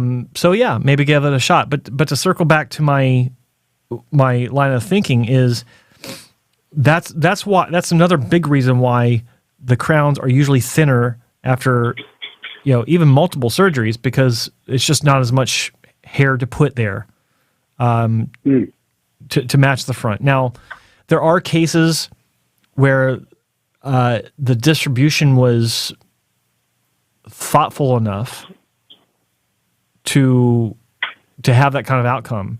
Like in my own case, my hairline is about 55 grafts per square centimeter in the front, like centimeter, 2 centimeters, something like that. We measured that probably 13 years ago. So I think it's the same. The back is, I don't recall us measuring it, but when I look at it, it's not as thick, but it's covered pretty well. And I'll swing around so you can have a look. You can look at the screen now. Oh, wait, I'm not looking. Okay. Okay, yeah, I have to go back. I'm ready. Okay. There's a delay, so you'll see it in about 5 seconds now. So it's not as thick as the front, but it looks thicker than it is because of the way that the grafts are, the hairs are laying on top of each other. Mm-hmm. Did you see? I did. Okay. I don't know how it looks now. You have much lighter. You have lighter hair than I do, which might help. It's kind of dark. Yeah. Which I think, my shiny white skin underneath it, kind of like. Oh, that's a bad combination layers. for sure. Yeah. I've got a good 3-inch hole back there. I get it. That's what I want when I fill up. So here's the thing. Let's skip forward to the time when you can say, all right, I've been on the medication for a year. It's filled in a little bit, but not enough, because that's what we want. That's what we hope for. Or at the very least, you can say, I've been on it for a year, no side effects, feeling good about myself still, and it's not add anything to my crown, but it's not gotten worse. And that's the baseline. That's what we actually, that's a minimum of what we're hoping for. So what do I do now? I don't care about the front so much, and it's not progressed any further towards the back, so everything's looking good. Then you can consider throwing a bit more into it. And you can get really good density in a crown in the right circumstances, the bottom line being the supply meeting the demand, but it's not going to technically be as dense as it would be for the front. And so I'm going to break down this explanation for you in more technical detail. When you're dealing with a crown, all crowns are a whorl pattern or rotational pattern of growth, where the direction of the hair is constantly turning. It's not just in one direction. It's constantly turning ever sharper into the same direction. So the crown is usually just offset to the side a little bit, sometimes in the center, and it radiates outward, usually in a clockwise rotational pattern. Okay? What happens after that, it actually rotates out into the entire scalp. So your entire scalp is an extension of the whorl pattern. That's why on the right-hand side of your scalp, the hairs typically grow towards the back of the scalp. It's a general direction of growth that is down and back past the ear. On the left-hand side, it's usually down and kind of forward towards your temple point. That's the rotation of that whorl pattern. It's just expanded outward into a looser whorl pattern. Okay? So when we're trying to place it density, we have to maintain, if we want it to be natural, and I've seen other approaches that did not respect that whorl pattern, but when you when you're trying to maintain that natural whorl pattern, you by definition cannot, or because of physics, like just the space does not accommodate that kind of placement. So if you're trying to place grafts very close together, if you place them too close together, that incision is going to transect across another incision that you just made before it, because you're trying to maintain that flow of direction change. Does that make sense? Mm-hmm. Okay. So conversely, if you go to the hairline and you draw a square, you're making, like, say, just throw a number out there, 60 grafts per square centimeter. You can make 60 little holes, okay? And you don't have to maintain a direction that's going to be crossing over itself as you go to the next groupings. So you can place them much closer together. They're all growing out in the same direction. It's a very simplistic explanation. It's not entirely that way, but I'm just trying to break this down into a manner that is easily digestible. So in that crown, that's why you can't place at the same densities generally as the front. If you're trying to go for a higher density, you can if it's a low density, like if you're doing 20 grafts per square centimeter all day long, not a problem. But once you start going higher, then it becomes increasingly difficult. So, and it also does depend on the area of the crown. If it's in the tight whorl pattern, like in the center of that whorl pattern, it's more difficult because that rotation is more immediate. Okay, if it's in the outer crown area, it's easier, but you don't want to go really dense in the outer area because then you're compromising that balance. Like you want it to be consistent in the crown, and it won't be. So if it's less density in the central whorl pattern versus the outer whorl pattern of the crown, then you'll have that visual disparity. Okay, so that's another reason why you don't want to place so dense in the crown. Now, in some cases you can. In yours, it might make sense if you can hold off any further loss in the front, and you're happy with how the front looks now. Then maybe that's something you can do. I think it's safer to do it in 2 passes as opposed to 1 because it's kind of tricky at higher density.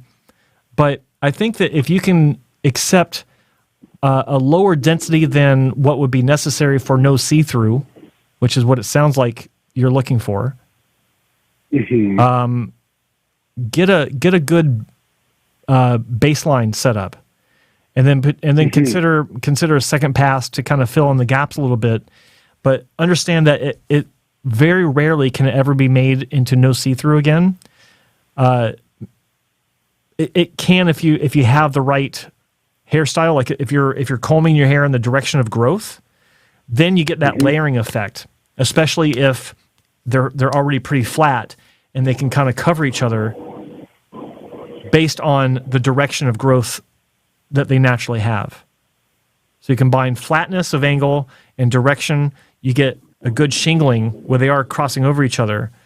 But you can also set yourself up to where Dermatch would work really well for you. You could consider a thickening S&P type of procedure to help bolster that. That's where I feel a little bit better about S&P. There's actually a guy in New York, or he's across the water in New Jersey, that's exceptionally good at this.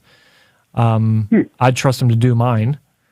And his name's Eric at a Head Inc. in New Jersey. Amazing work. He's the only guy I've ever met that took 2 years to train himself to train based on what he learned from learning from the master. He decided not to open up for 2 years. He kept practicing, and then he went back to the master to take more classes just to make sure he felt good about it, and then went back and continued to train before he charged his first client. For 2 years. 2 years. Most of these people out there doing S&P, they take a weekend course and open their doors. Oh my God. Yeah. So that was a long explanation about crowns, but I felt the need and had the opportunity to really break down the intricacies of how they work. I wish I had like visual aids for this, but I don't. But I hope my explanation helped to shed a little bit of light on that. Very much. Yeah. And yeah. Yeah, it's just not a topic. Everybody's worried about the front, and I'm like, but my front's okay. And it is thinning a little bit, but it doesn't hurt my feelings. And it's probably going to go. I could see if I did a second pass to the back, maybe I can tighten up the front then. But like you guys say, if it doesn't bother you, don't mess with it. So I don't want to mess with it. Exactly. Yeah. If it doesn't bother you, then why would you want to do anything about it? It's right. It's like filling. It's like filling up your tank of gas when it's already full. Why? Right. Like, where are you going to put it? You know. So. Well, this is very helpful. I don't want to take up more of your phone time. No, it's great. I'm glad you called. I got through. Thank you. I'm glad you picked up. So I will continue listening. Have a great day. Again, thank you. And if you guys haven't liked this show yet, give it a thumbs up. Thank you very much. I appreciate the support. Thanks for calling. Call back anytime. My pleasure. I will do. Have a great day. Take care, Michael. That's a great call. 833-563-4247. Again, toll-free North America, 833-563-4247. You are watching The Main Event with Joe Tillman. I think I touched on this a little bit before. Yeah, I already talked about my history. Been doing this 20 years, not behind the camera and everything, but in the hair transplant industry. And I had before I get another call, I had another interesting observation. Someone on one of the, I think it was on Reddit, asked about why Turkish hair transplant clinics are better than North American clinics. And I thought it was clickbait. I thought it was, and it still could have been, but it was a really strange question to ask. And it was from a patient that, and he shared his photos.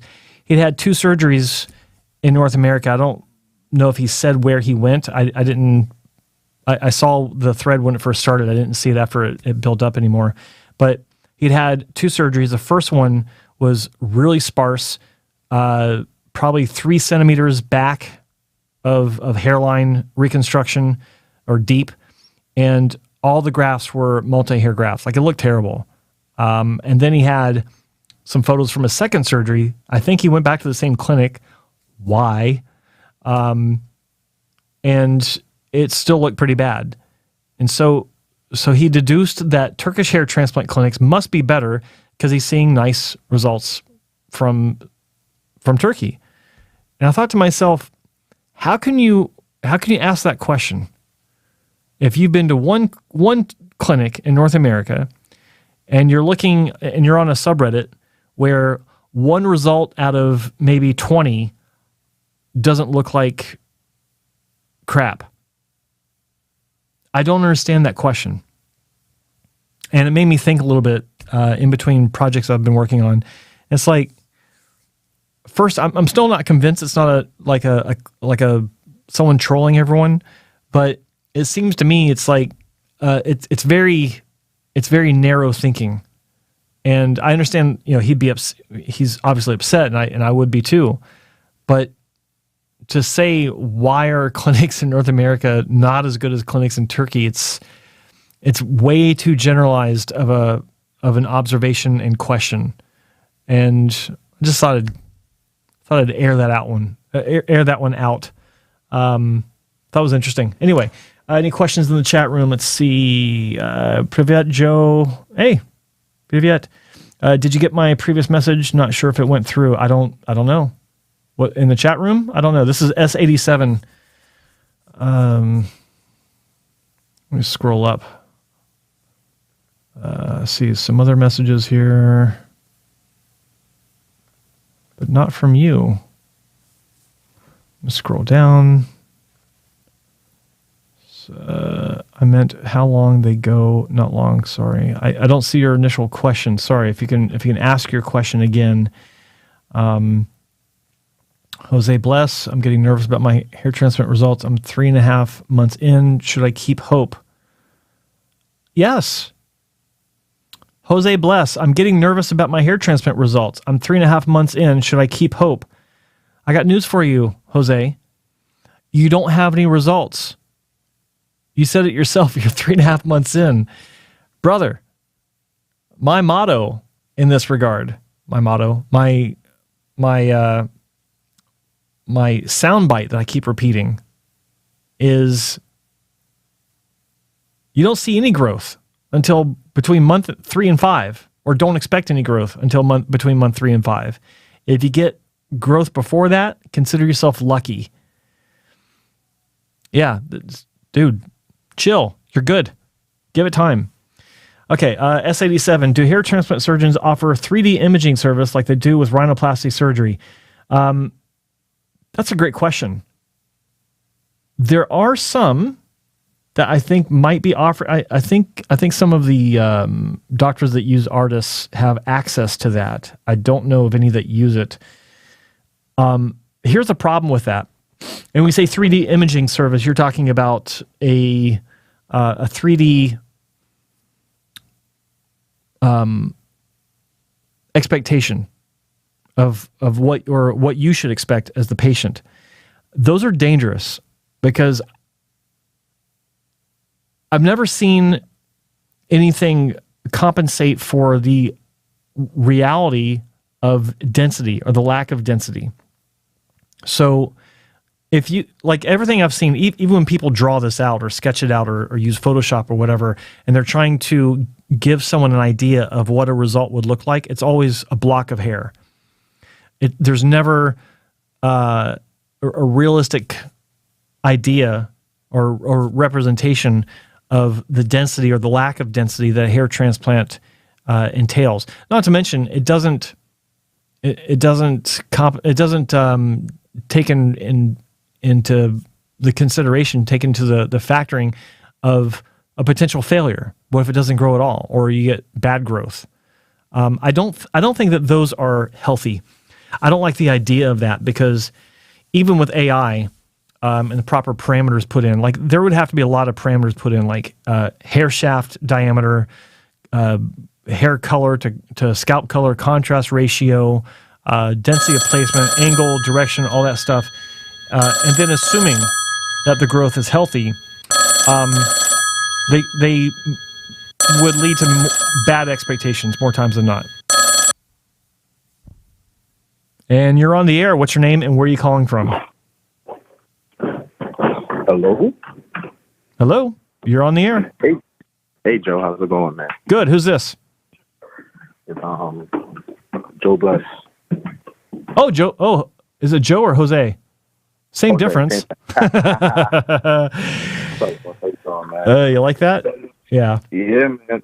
So yeah, I've been meaning to call in a while to one of your Friday shows. It's been a while. I've been taking my time, like just going through the process. But I went to ASMED, and what was it? December. Mm-hmm. So I'm approaching month 4, and everything you said about the clinic was pretty much on point. Like the clinic was a beautiful clinic. Which is irrelevant. I mean, let's be honest. It's irrelevant. Like it's nice and everything. But, and I said this in the video. It's like it's a beautiful clinic, but really, does that matter? No.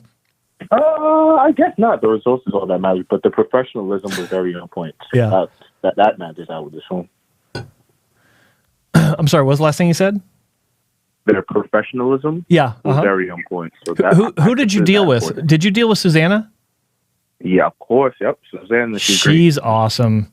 Yeah, she's very great. She speaks English very well, so she makes you feel comfortable. Yeah.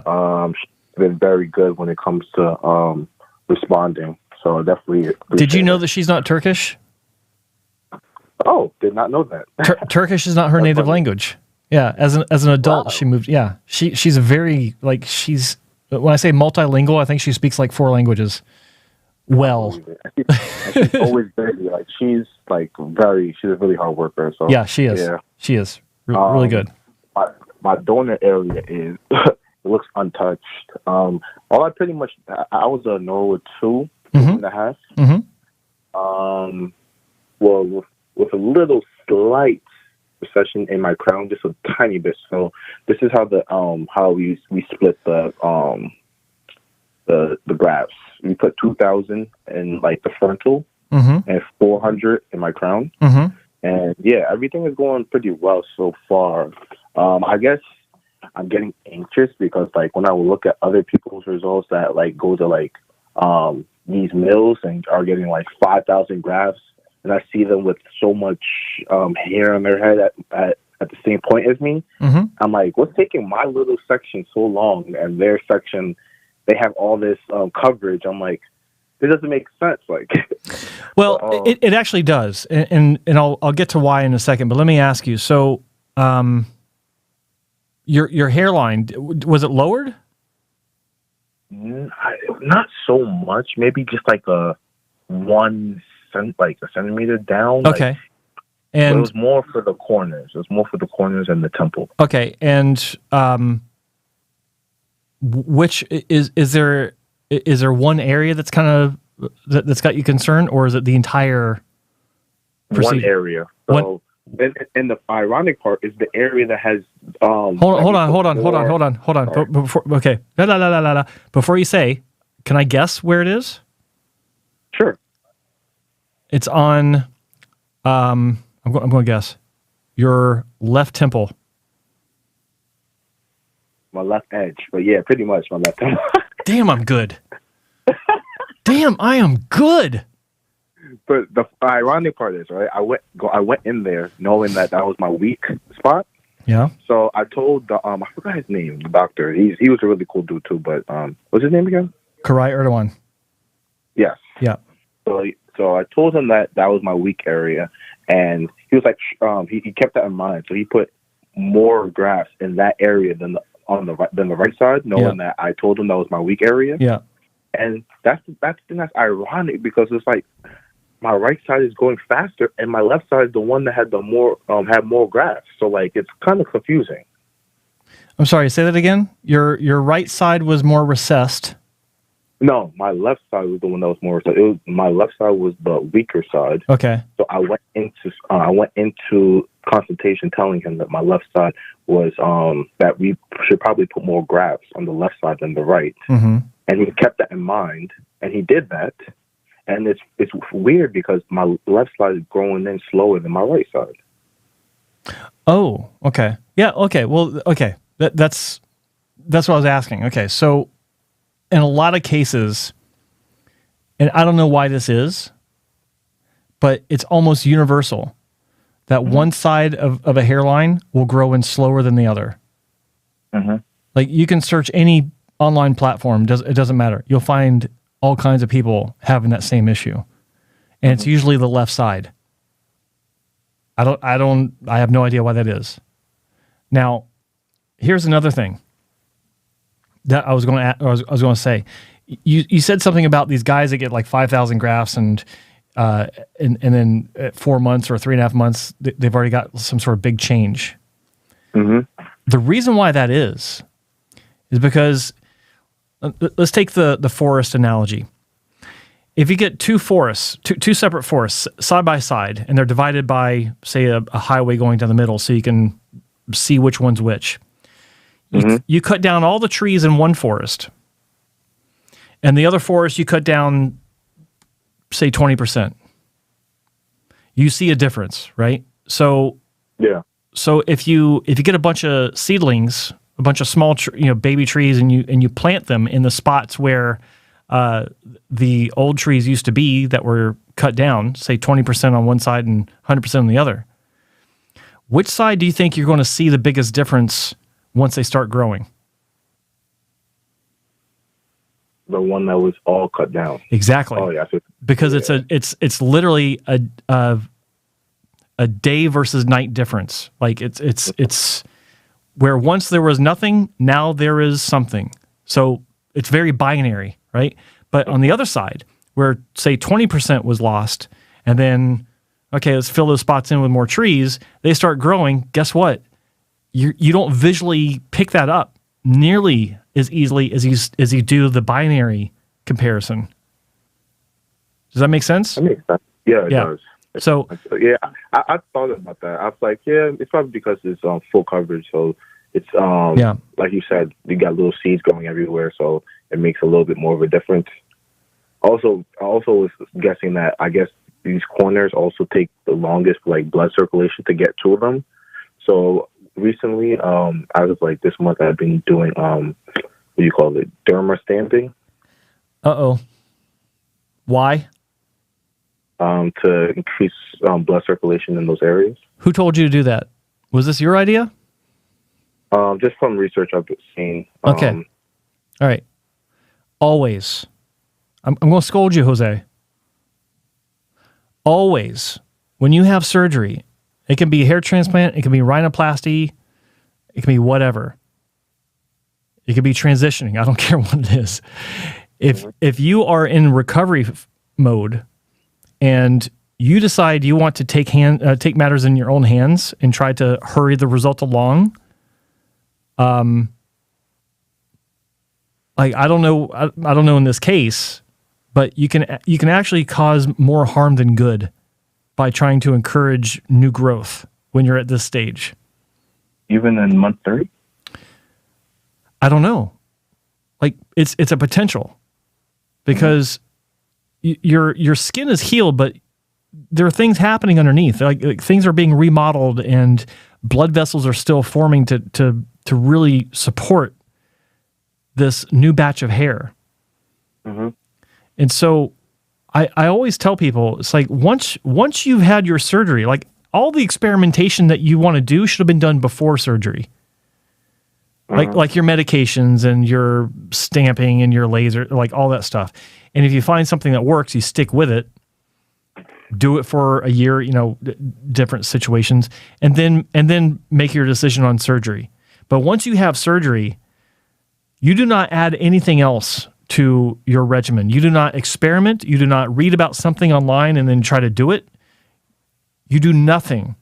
If you consider doing something, if you have it in your mind, the next step is to pick up the phone or text on your phone. WhatsApp you're probably using WhatsApp, and contact your clinic and say, "Hey, I'm thinking about doing this. What do you guys think?" Okay, I'll make that. I'll make that message. I'll ask within what she thinks about that. Yeah, I scolded you, my friend, because that's how serious I am about this.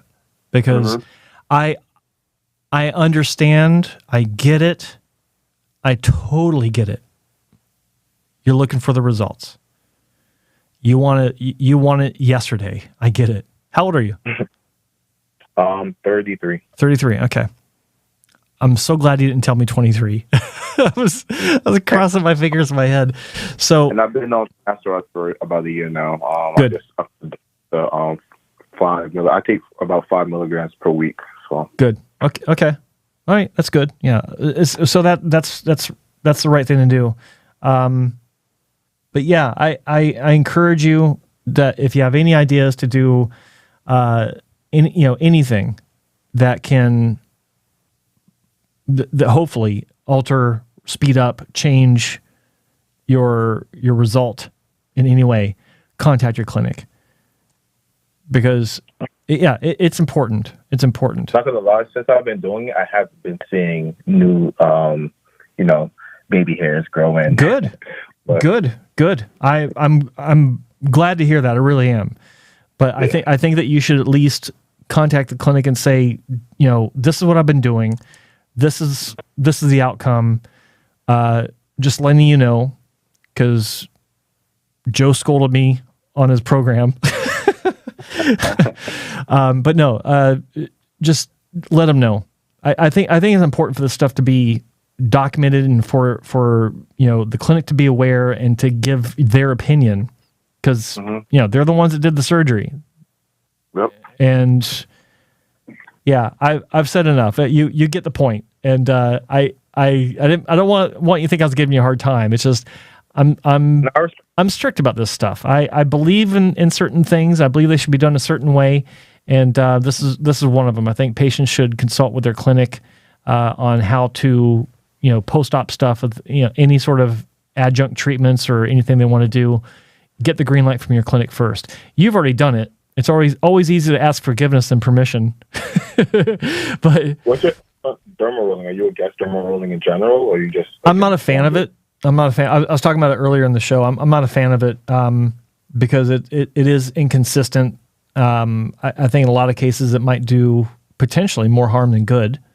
If for anything, just it hurts like a son of a bitch. If you got like the longer needles. I only do 1.5. Okay. So it's not too long. It's not too painful. I don't do it to the point that I bleed. It's just a little. Yeah. Just pretty much just activating. You're not sticking on your scalp and then coming behind it with a little mallet or anything. It's just tapping it in. Yeah, that's good. That's good. No, you'll probably be fine. Like I also don't want to scare you or anything. I mean, you'll probably be fine, but I do think it's important, and it's for everyone else listening and watching as well. It's not just for you. It's like you just think these things through. Talk to your clinic. Get the green light first, and in most cases, it's probably fine. But it's good to run it by them anyway. All right? Mm-hmm. Sounds good. Thanks for taking my call. Appreciate it. All right, buddy. Thanks for calling, and good luck with it. Of course. Appreciate you. Have a good one. All right, take care. Bye. 1-833-563-4247. Fantastic call. I love that.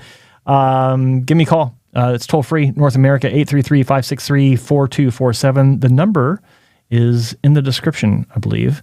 And if you have a call app, I think someone from India wants to call. Yes, you can call me from India. But why are you awake? It's 5:30 in the morning there. Depends on where you are, I guess. There's 2 different time zones in India, I think. Let's see. Hampton Hudson, so crazy, man. I'm 5 months post-op. My left peak is coming in slower as well. I could have told you that. Let's see what else. Looks like S187 and Dr. Anderson's having a nice talk. Good stuff. Welcome, Dr. Anderson. Glad you're in the chat. Thank you. Great job, Joe. Keep up the great work. Thank you very much, sir. And I saw that you gave almost the exact same answer I did. With hair, there are too many variables: hair thickness, density, color, etc. Not possible to accurately render with a computer. It's just like when it's just comes right out of our head so quickly, right? Because we know this stuff. John Henry Lalanjaman. Again, I keep butchering names. I know everyone says wait 4 months after hair transplant before it shows results. But my question is, after the shedding phase, how long before the hair actually sprouts and starts growing? Question asked, question answered. That's what I'm talking about anyway. When I say between 3 to 5 months, I'm talking about that's when you see the first sprouts of growth. And if you get it beforehand, consider yourself lucky. A lot of people do get. Hell, I got early growth in all my surgeries. I don't know about my last one. My last one I don't know, because it was one of those cases where it was like, remember the forest comparison? All the grafts were placed into areas where there was already hair, so it's more difficult to see growth. I could feel the growth. I could feel the stubbles. It's such a good feeling. But my earlier surgeries where it was easy to see visually, yeah, I remember my first surgery, I think I was getting new stubble at 2 months, and then my second surgery, it might have been my second or my third, I remember my hairline starting to come in, or the grafts in my hairline were starting to come in, I want to say 6 weeks. Was it 6 weeks? Or 5 or 6 weeks. I can't remember. It's so long ago. But I actually documented it. I think I wrote it down on my website, hairtransplantmentor.com. Click on hair transplants for my full story. I didn't say that earlier. So yeah, but I still say that between 3 to 5 months, because over time of being in clinic and dealing with, God, how many thousands of patients, that seems to be a sweet spot of when people can expect something. So yeah, don't rush it, man. It'll happen. Let's see. I know everyone says oh yeah, I forgot to ask. When is it? Jose, when's it okay to get haircut? Haha. Should only be using scissors on the recipient, or can I use clippers? Your clinic should have told you this. If they haven't, I'm going to give Susanna a little finger wagging, a little talking to. You should have it in your post-op instructions, I think. But if you weren't told, or if you forgot, do contact them. I think it's fine after 2 weeks. I see no reason why you can't get a haircut after 2 weeks. But talk to them. Get the clear. You're 3.5 months. You should be fine. You can get one now. Not a problem. Let's see. Mirza Mecht, patient from Asmed. I don't know what that means. Reality check for Joe. Asmed's an expensive hair mill. Jose, you should have done your research better. That's a very shitty comment to make to a patient, my friend. You should be ashamed of yourself. He just had surgery. You have no idea what he looks like. And you're wrong. I disagree. I have done my research. Been there twice. So thanks for your comment. Does density of implantation affect the rate of early growth? Say with 20 grafts per square centimeter, you get more early growth than with 40. That's from Sergey in the chat room. That's a good question. There, on the surface, it would seem to make sense, like without thinking it through, it would seem to make sense. But then when you think about it, there's more wounding with 40 grafts per square centimeters. Therefore, there's more nutrients being rushed, more of a wounding scenario. So a lot more activities happening. So maybe it would occur quicker with the higher density. There could be some logic to that. But I don't know. I've seen both. Let's see. Okay, I don't see any more. I mean, there's plenty of questions higher up. I just don't want to scan. I do have a phone here, people. 1-833-563-4247. It is toll-free North America, 1-833-563-4247. I just realized it's 5:06. Been going for over 2 hours. I usually end at 5 o'clock, so I might be wrapping it up. If I don't get a phone call, in 30 seconds, I'm going to wrap it up. So, in the meantime, let's see, 30 seconds, starting now. In the meantime, if you haven't subscribed to the channel, of course, subscribe and ring the bell for all notifications. And I really appreciate if you click the like button on this video. Appreciate all the support. Had some great calls today. And I love talking about surgery, so I appreciate that. Thanks to Dr. Ken Anderson for being in the chat room and answering some questions to patients there or to participants there. They're not all patients yet. Follow me on Instagram. If you haven't followed me on Instagram, I'm trying to. I got a lot of people I interact with in the industry on Instagram, and a lot of times I will I'll repost their reels to my stories. You can find me at Joe Tillman Official on Instagram. I'm trying to grow that, and of course, my colleague Spencer Coburn is at Spencer Coburn on Instagram as well. He's kicking ass. He's dedicating more time to Instagram than I am, and he's got a lot of great clips, some really, really good clips. I do share those as well, usually, but I do encourage you to follow him there as well. It's some great content. Women's Hair Loss Project. That's the OG of female hair loss Instagram accounts. She's an amazing woman. I think the world of this woman, and I think that she needs your support.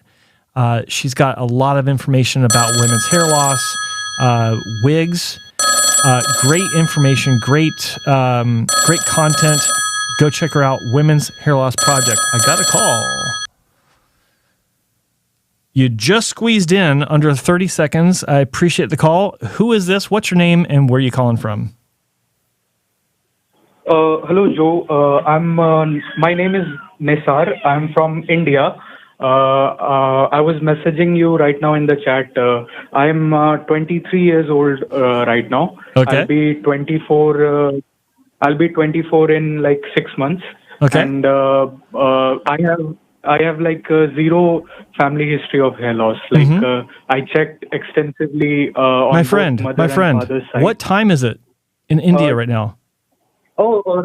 Yeah, right now it's about 6 o'clock, like 5:45.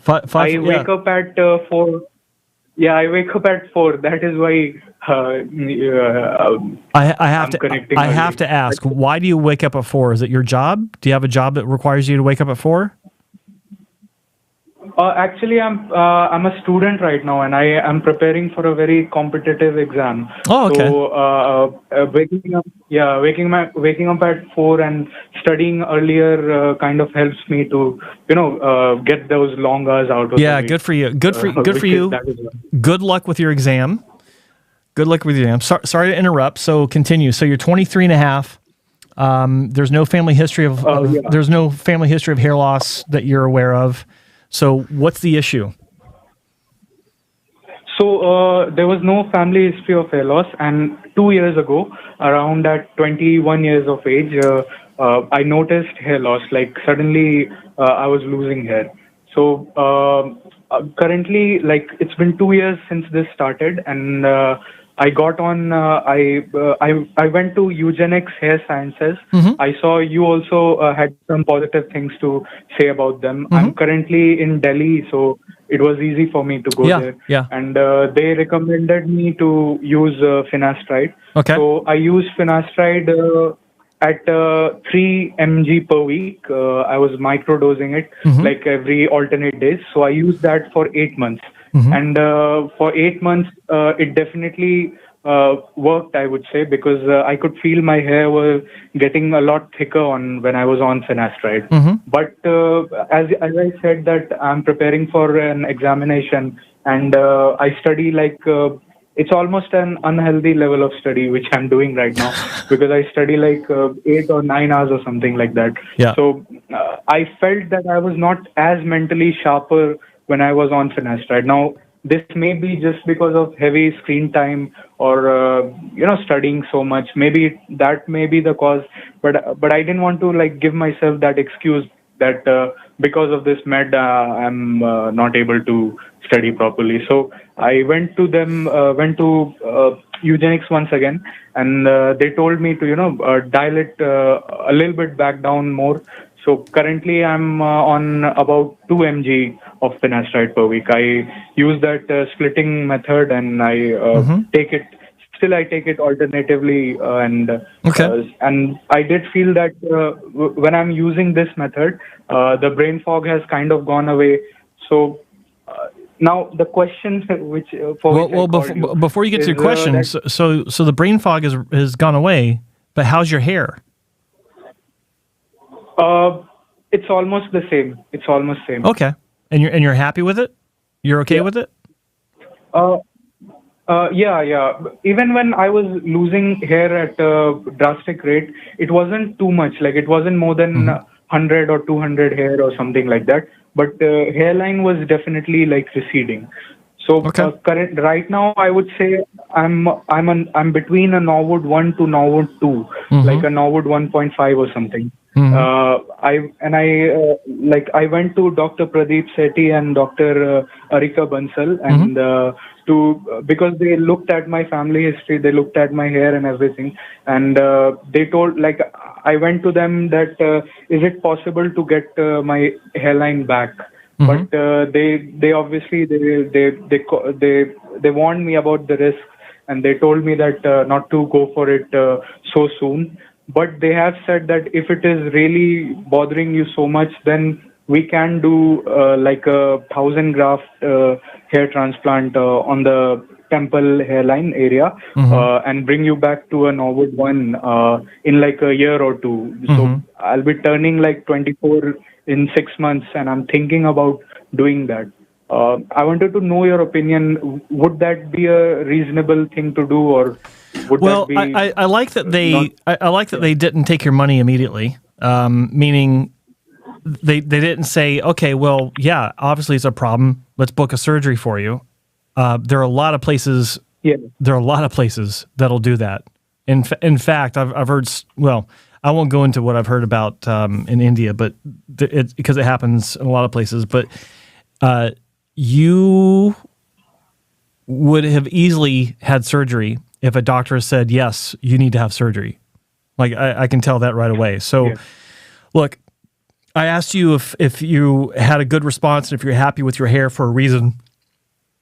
And that's because you should not do surgery if your hair remains the same. Okay? As we get older, you're 23 and a half, you're going to be 24. You don't have to have your old hairline back. In fact, as you continue to get older, it's normal to have even a much higher hairline, but yours is just slightly higher, slightly recessed. If it stayed where it is now, would you be okay? Like, then why have surgery? It doesn't make sense to have surgery. If you can maintain, then enjoy it. Yeah. So the thing is, like, I'm sorry, I might sound very immature because you sound fine. Obviously, this is very. You sound fine. Just ask your question. So I usually keep my hair like a medium long in a slick back kind of way, and because my hairline was pushing back and more on the left side, like one side of the hairline was pushed back a lot, and the right side of hairline is almost fine. So okay, let me ask you a question. When I slick my hair let me stop you. Let me ask you a question. This is just for my own sick curiosity. Are you left-handed? Okay. Left-handed. No, right-handed. You are right-handed. Oh, sorry, I made a mistake. The left side is not receding. Sorry, the right side is receding. The right side. Okay. I was answering from your perspective. The right side is receding. Yeah. Okay, so you're right-handed. Okay, it's normal for the right side to be more recessed, even without hair loss, than the left. It's normal. Like no one.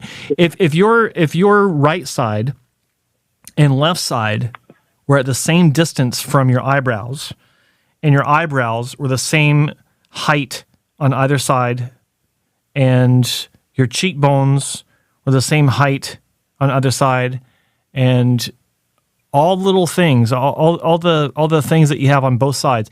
In other words, if everything was symmetrical, you would look really weird because no one has a symmetrical face. Everyone has one side, usually the right side, that is more recessed than the other. Everyone has one eyebrow that's a little bit longer or a little bit higher than the other. Everyone has one cheekbone that might be slightly higher than the other cheekbone. There's no symmetry. Okay, so that is a normal thing that everyone has, and you notice it on yourself, and that's fine. Like, you know, you're concerned about your hair loss, but that is not an indicator necessarily of actual hair loss. Now, it may have receded, and the left side didn't, but that's not really an indicator of male pattern hair loss. It's an indicator, or it could be just an indicator of your hairline maturing into more of an adult hairline. Yeah, they've said this at the clinic. Yeah. Yeah. So, but you said something very important, and this is why I asked. I knew where this was going, so that's why I asked the question: if the 2 mg of finasteride every week has maintained your hair, like you've lost the brain fog, but your hair is still holding steady. So, if that is your result, would you be happy with it? You said yes. Then why would you want to do a surgery if you're happy with your hair? It's a waste of time. It's a waste of money. It's a waste of donor hair for when you do want to have surgery. Like, you might need surgeries. Like, say, for instance, you know, a dormant gene that hasn't been in your family for 3 generations, but was 4 generations ago, before they had photography so that you could actually see what your ancestors look like, decides to rear its ugly head, and then you suddenly lose a bunch of hair. Then you'll want to have surgery, and you'll have enough donor hair to do it. If you do 1,000 grafts for a hairline now, especially when you don't even need it, it's a waste. It's a waste. Yeah. Mm-hmm. And look, I really like Erica Bansal. I really like Pradeep Sethi. They pay me a lot of money, but I'm telling you as their patient that you don't need to have surgery. Okay? Yeah. Like that's part of my disclosure. Like, they pay me a monthly fee to be a part of my website, but it's because I believe in them. I believe in what they do, and they know that I'm going to tell patients not to have surgery, even if it's their patient, if I don't believe that they should have surgery. And they kind of said the same thing. They're kind of pushing you off, saying, okay, well, in a year, maybe we'll do it if it still bugs you, but they're probably not really thinking about doing it for you because you don't need it. And they're pushing you away. If you came back and you showed obvious recession, then they'd be like, okay, well, we'll think about it, but maybe we should look at your dosage again and bring that back up to stop the loss, because it means that the 2 mg isn't working. Right? I mean, they're pretty responsible in this regard. So I think that my opinion, based on what you've told me, is just stay the course. You don't have the brain fog issue anymore. Okay. Your hair loss isn't an issue anymore. You're maintaining. Focus on school. Continue with your unhealthy study time. I laugh because I know a lot of guys like you, and ace your test. Yeah. Ace your test. Yeah. Okay? And don't worry so much. Okay. That's also a contributor to hair loss. Yeah. You get too much anxiety, you get cortisol build up, and it just leads to this chain reaction that's no good for anyone, much less your hair. Okay. All right? One more thing I just wanted to ask. I also I lift weights and stuff, so I take creatine supplement when I'm lifting weights. And I've read some places where people have said that taking creatine accelerates their hair loss. So is that true? And should I stop? It is for a lot of people, apparently. Like someone was asking, we were talking about this. I don't know if it was on this show or if it was on the Bald Truth. I think it was on the Bald Truth several weeks ago. And we've talked about it over the years many times, but I've been having more people reach out to me and just comment in general on different platforms I'm in, saying that they're experiencing hair loss because of creatine, or they think so. And so I'm more of a believer now that there's a higher probability of hair loss because of creatine than not. So, look, I get it. Good for you that you're strength training. Are you strength training, or are you actually lifting for bodybuilding, or what's your goals?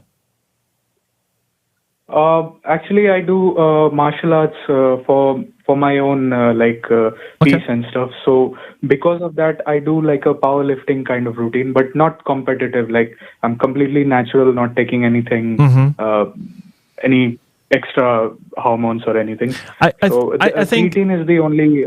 I think that. Yeah.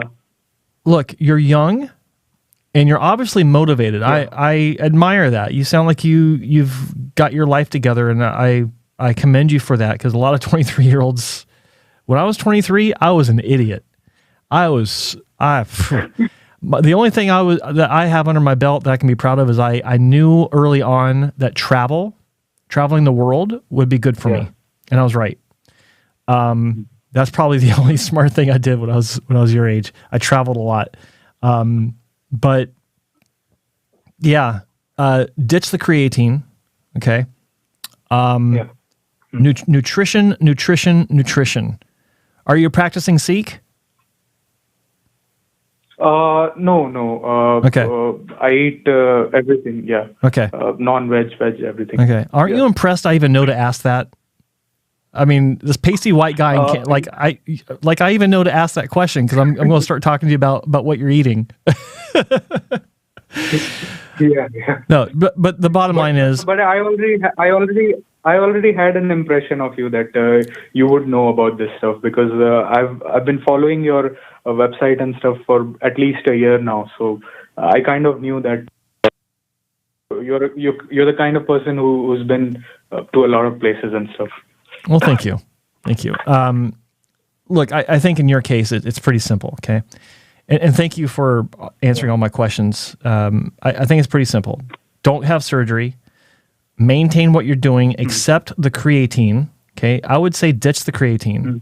You're young, you're strong, you're motivated, you have a good head on your shoulders. I can tell you're a smart kid.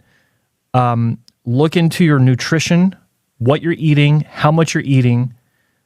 Adjust it for the highest protein content, lowest. Well, I don't know what your beliefs are as far as training, but I'm a believer in low sugar, zero sugar if possible, low carb. Protein is high and yeah.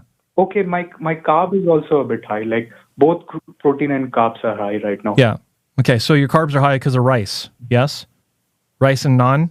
Right. Yeah. So I love naan bread. I would say cut back on that if you can. Sure. Cut back on your portions. Eat clean. Lots of water. No sodas. No processed foods. Like no deli stuff. Like just clean eating. Lift and study, and you will be good, buddy. You will be solid. You sound like you're on a good path now, but you just refine your routine, cut out the creatine, no sugars, reduce your carbs, make sure your protein is good quality protein, green leafy vegetables if you have access to a lot of those, and that's what I believe in. I don't see why it wouldn't work for you too. But what's your opinion? Because like I said, that I'm a student right now, and all I do these days is just study and train and stuff. So, other than for protein, I only rely on chicken and whey supplement. What's your opinion on whey? Like, is it bad to get protein from whey compared to natural food? Yes, because it's processed. Like, look. There's no better source of protein than, farm to table. Like, your chickens, your beefs, your fish. Of course, if you have access to good quality fish, you got the good oils that come from those that are healthy. A little bit of nuts, like some good nuts as well. if you have access to nuts as a supplement, like just if you like to snack, But whey protein is fine if it's made properly. Like there's some I don't know what the regulations are in India. In Canada, they're very strict. It has to be no growth hormone, no antibiotics.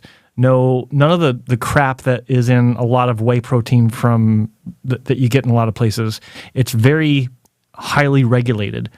I think, but I would avoid it if you can. If you just have access to a lot of good quality protein, that's your solution. Eat it every meal. Breakfast, lunch, dinner. You should be fine. Like supplements like that aren't really necessary if you're eating right and you're training on a regular basis. You don't need these things. Yeah, I think you're good. You're good. Just make some adjustments. Don't have surgery and kick ass in school. What are you studying? Yeah. I'm preparing this examination is kind of like a civil service kind of job. So I'm preparing to become a diplomat.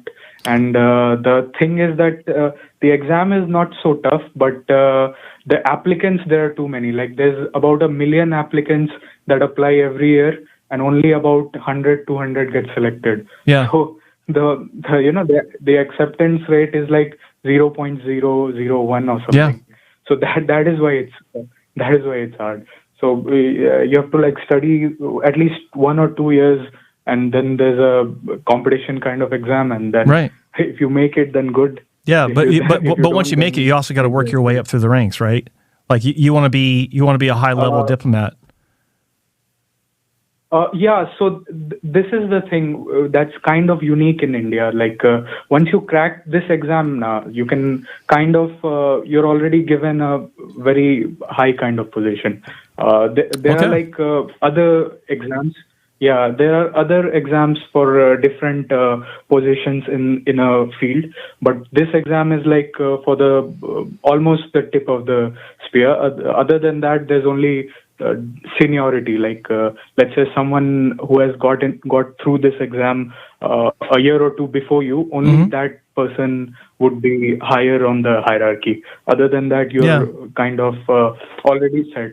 That is why there are so many applicants. Interesting. I never knew that. That's I love learning new things like that, and it's fascinating. And I got to tell you, kid, you sound like you're well put together. I don't see why you wouldn't be able to get through. So good luck. All right. Keep me updated on what's going on. Give me a call every once in a while just to keep me updated on what's going on. Let me know if you pass your test. All right, or when you pass your test, I should say. Let me know when you pass your test, and let me know how things are going for you. Okay. One more thing. One more thing. What do you mean? that was my segue into saying goodbye. All right, one more question. Just one last. Yeah, one more question. Yeah, one more question. Yeah. The clinic has just told me to continue taking finasteride, microdosing it, and nothing else. I had asked them that could I add minoxidil on the hairs, but they said that your hair density is good enough, and you shouldn't get into minoxidil because it's very hard to apply and you have to stick with it. So I was wondering what your opinion is. Should I take minoxidil or just finasteride is good enough? No, just finasteride is good enough right now. Don't add anything. Don't subtract anything. Yeah. Except subtract creatine. This is my personal opinion. But as far as hair loss treatments, don't add anything and don't subtract anything. Just stay the course. Okay. Don't even think about it from now on. You got bigger fish to fry. You got more important priorities. That's your exam. All right? Listen. You're 23 and a half years old. I understand the concern about the hair. I certainly do. But you've already told me, I'm beating this into you now. You've already told me you're happy with your hair now. You don't even have to say happy. You're just, it's acceptable. To where it's okay. You got rid of the brain fog because you reduced your intake, so that's good. Everything's good now. Okay, you've set up you've established the fact right here on this show, in front of everyone listening and me, and my dog that's sitting behind me, that you're good. So don't change anything. Take the energies that you're using for your hair and focus them into your studies. Okay? Yeah. And don't think about your hair anymore. Just keep doing your routine. Take your quarter, fifth pill or whatever you're taking every day. Yeah. Or how whatever routine you're doing, whatever dosage and frequency you're doing, and don't stop. Okay? It's just a part of your routine now, just like waking up, scratching your ass, and brushing your teeth. It's a routine. Okay? Yeah. Hit the books. Yeah. Kick ass, and let me know how you did. Yeah. Thanks a lot, Joe. Thanks a lot. My pleasure, buddy. This really means a lot. I've seen you for a long time, and it was so easy to talk to you. Like I thought, I was thinking of looking for ways to get an appointment or something, but I couldn't believe that. Okay, you can just call him like this. Thanks a lot. It's just that easy. You're welcome. All right, take care. Study hard, and good luck, buddy. We'll talk later. You too. Thank you. Thanks for calling. Bye-bye. All right. What time is it now? It is, holy smokes, 5:33. Great call. That was fun. That was inspirational. That was a nice call. Thank you for calling. Thanks for everyone that called. I really appreciate it. Jose Bless. Is that really your last name, Bless? That's just Joe Bless. That's amazing. Thanks for everyone that called. Thank you for the questions in the chat room and the support in the chat room. Thank you for the likes. I could use some more. Could always use more. And thank you for the new subs. I saw that my subs went up a little bit. I appreciate that. Hopefully everyone rang the notification bell for all notifications to let you know when tomorrow, The Bald Truth. Spencer Coburn's The Bald Truth with me, Joe Tillman. We will be live at 3 p.m. Pacific, 6 p.m. Eastern, and 10 p.m. Greenwich Mean Time.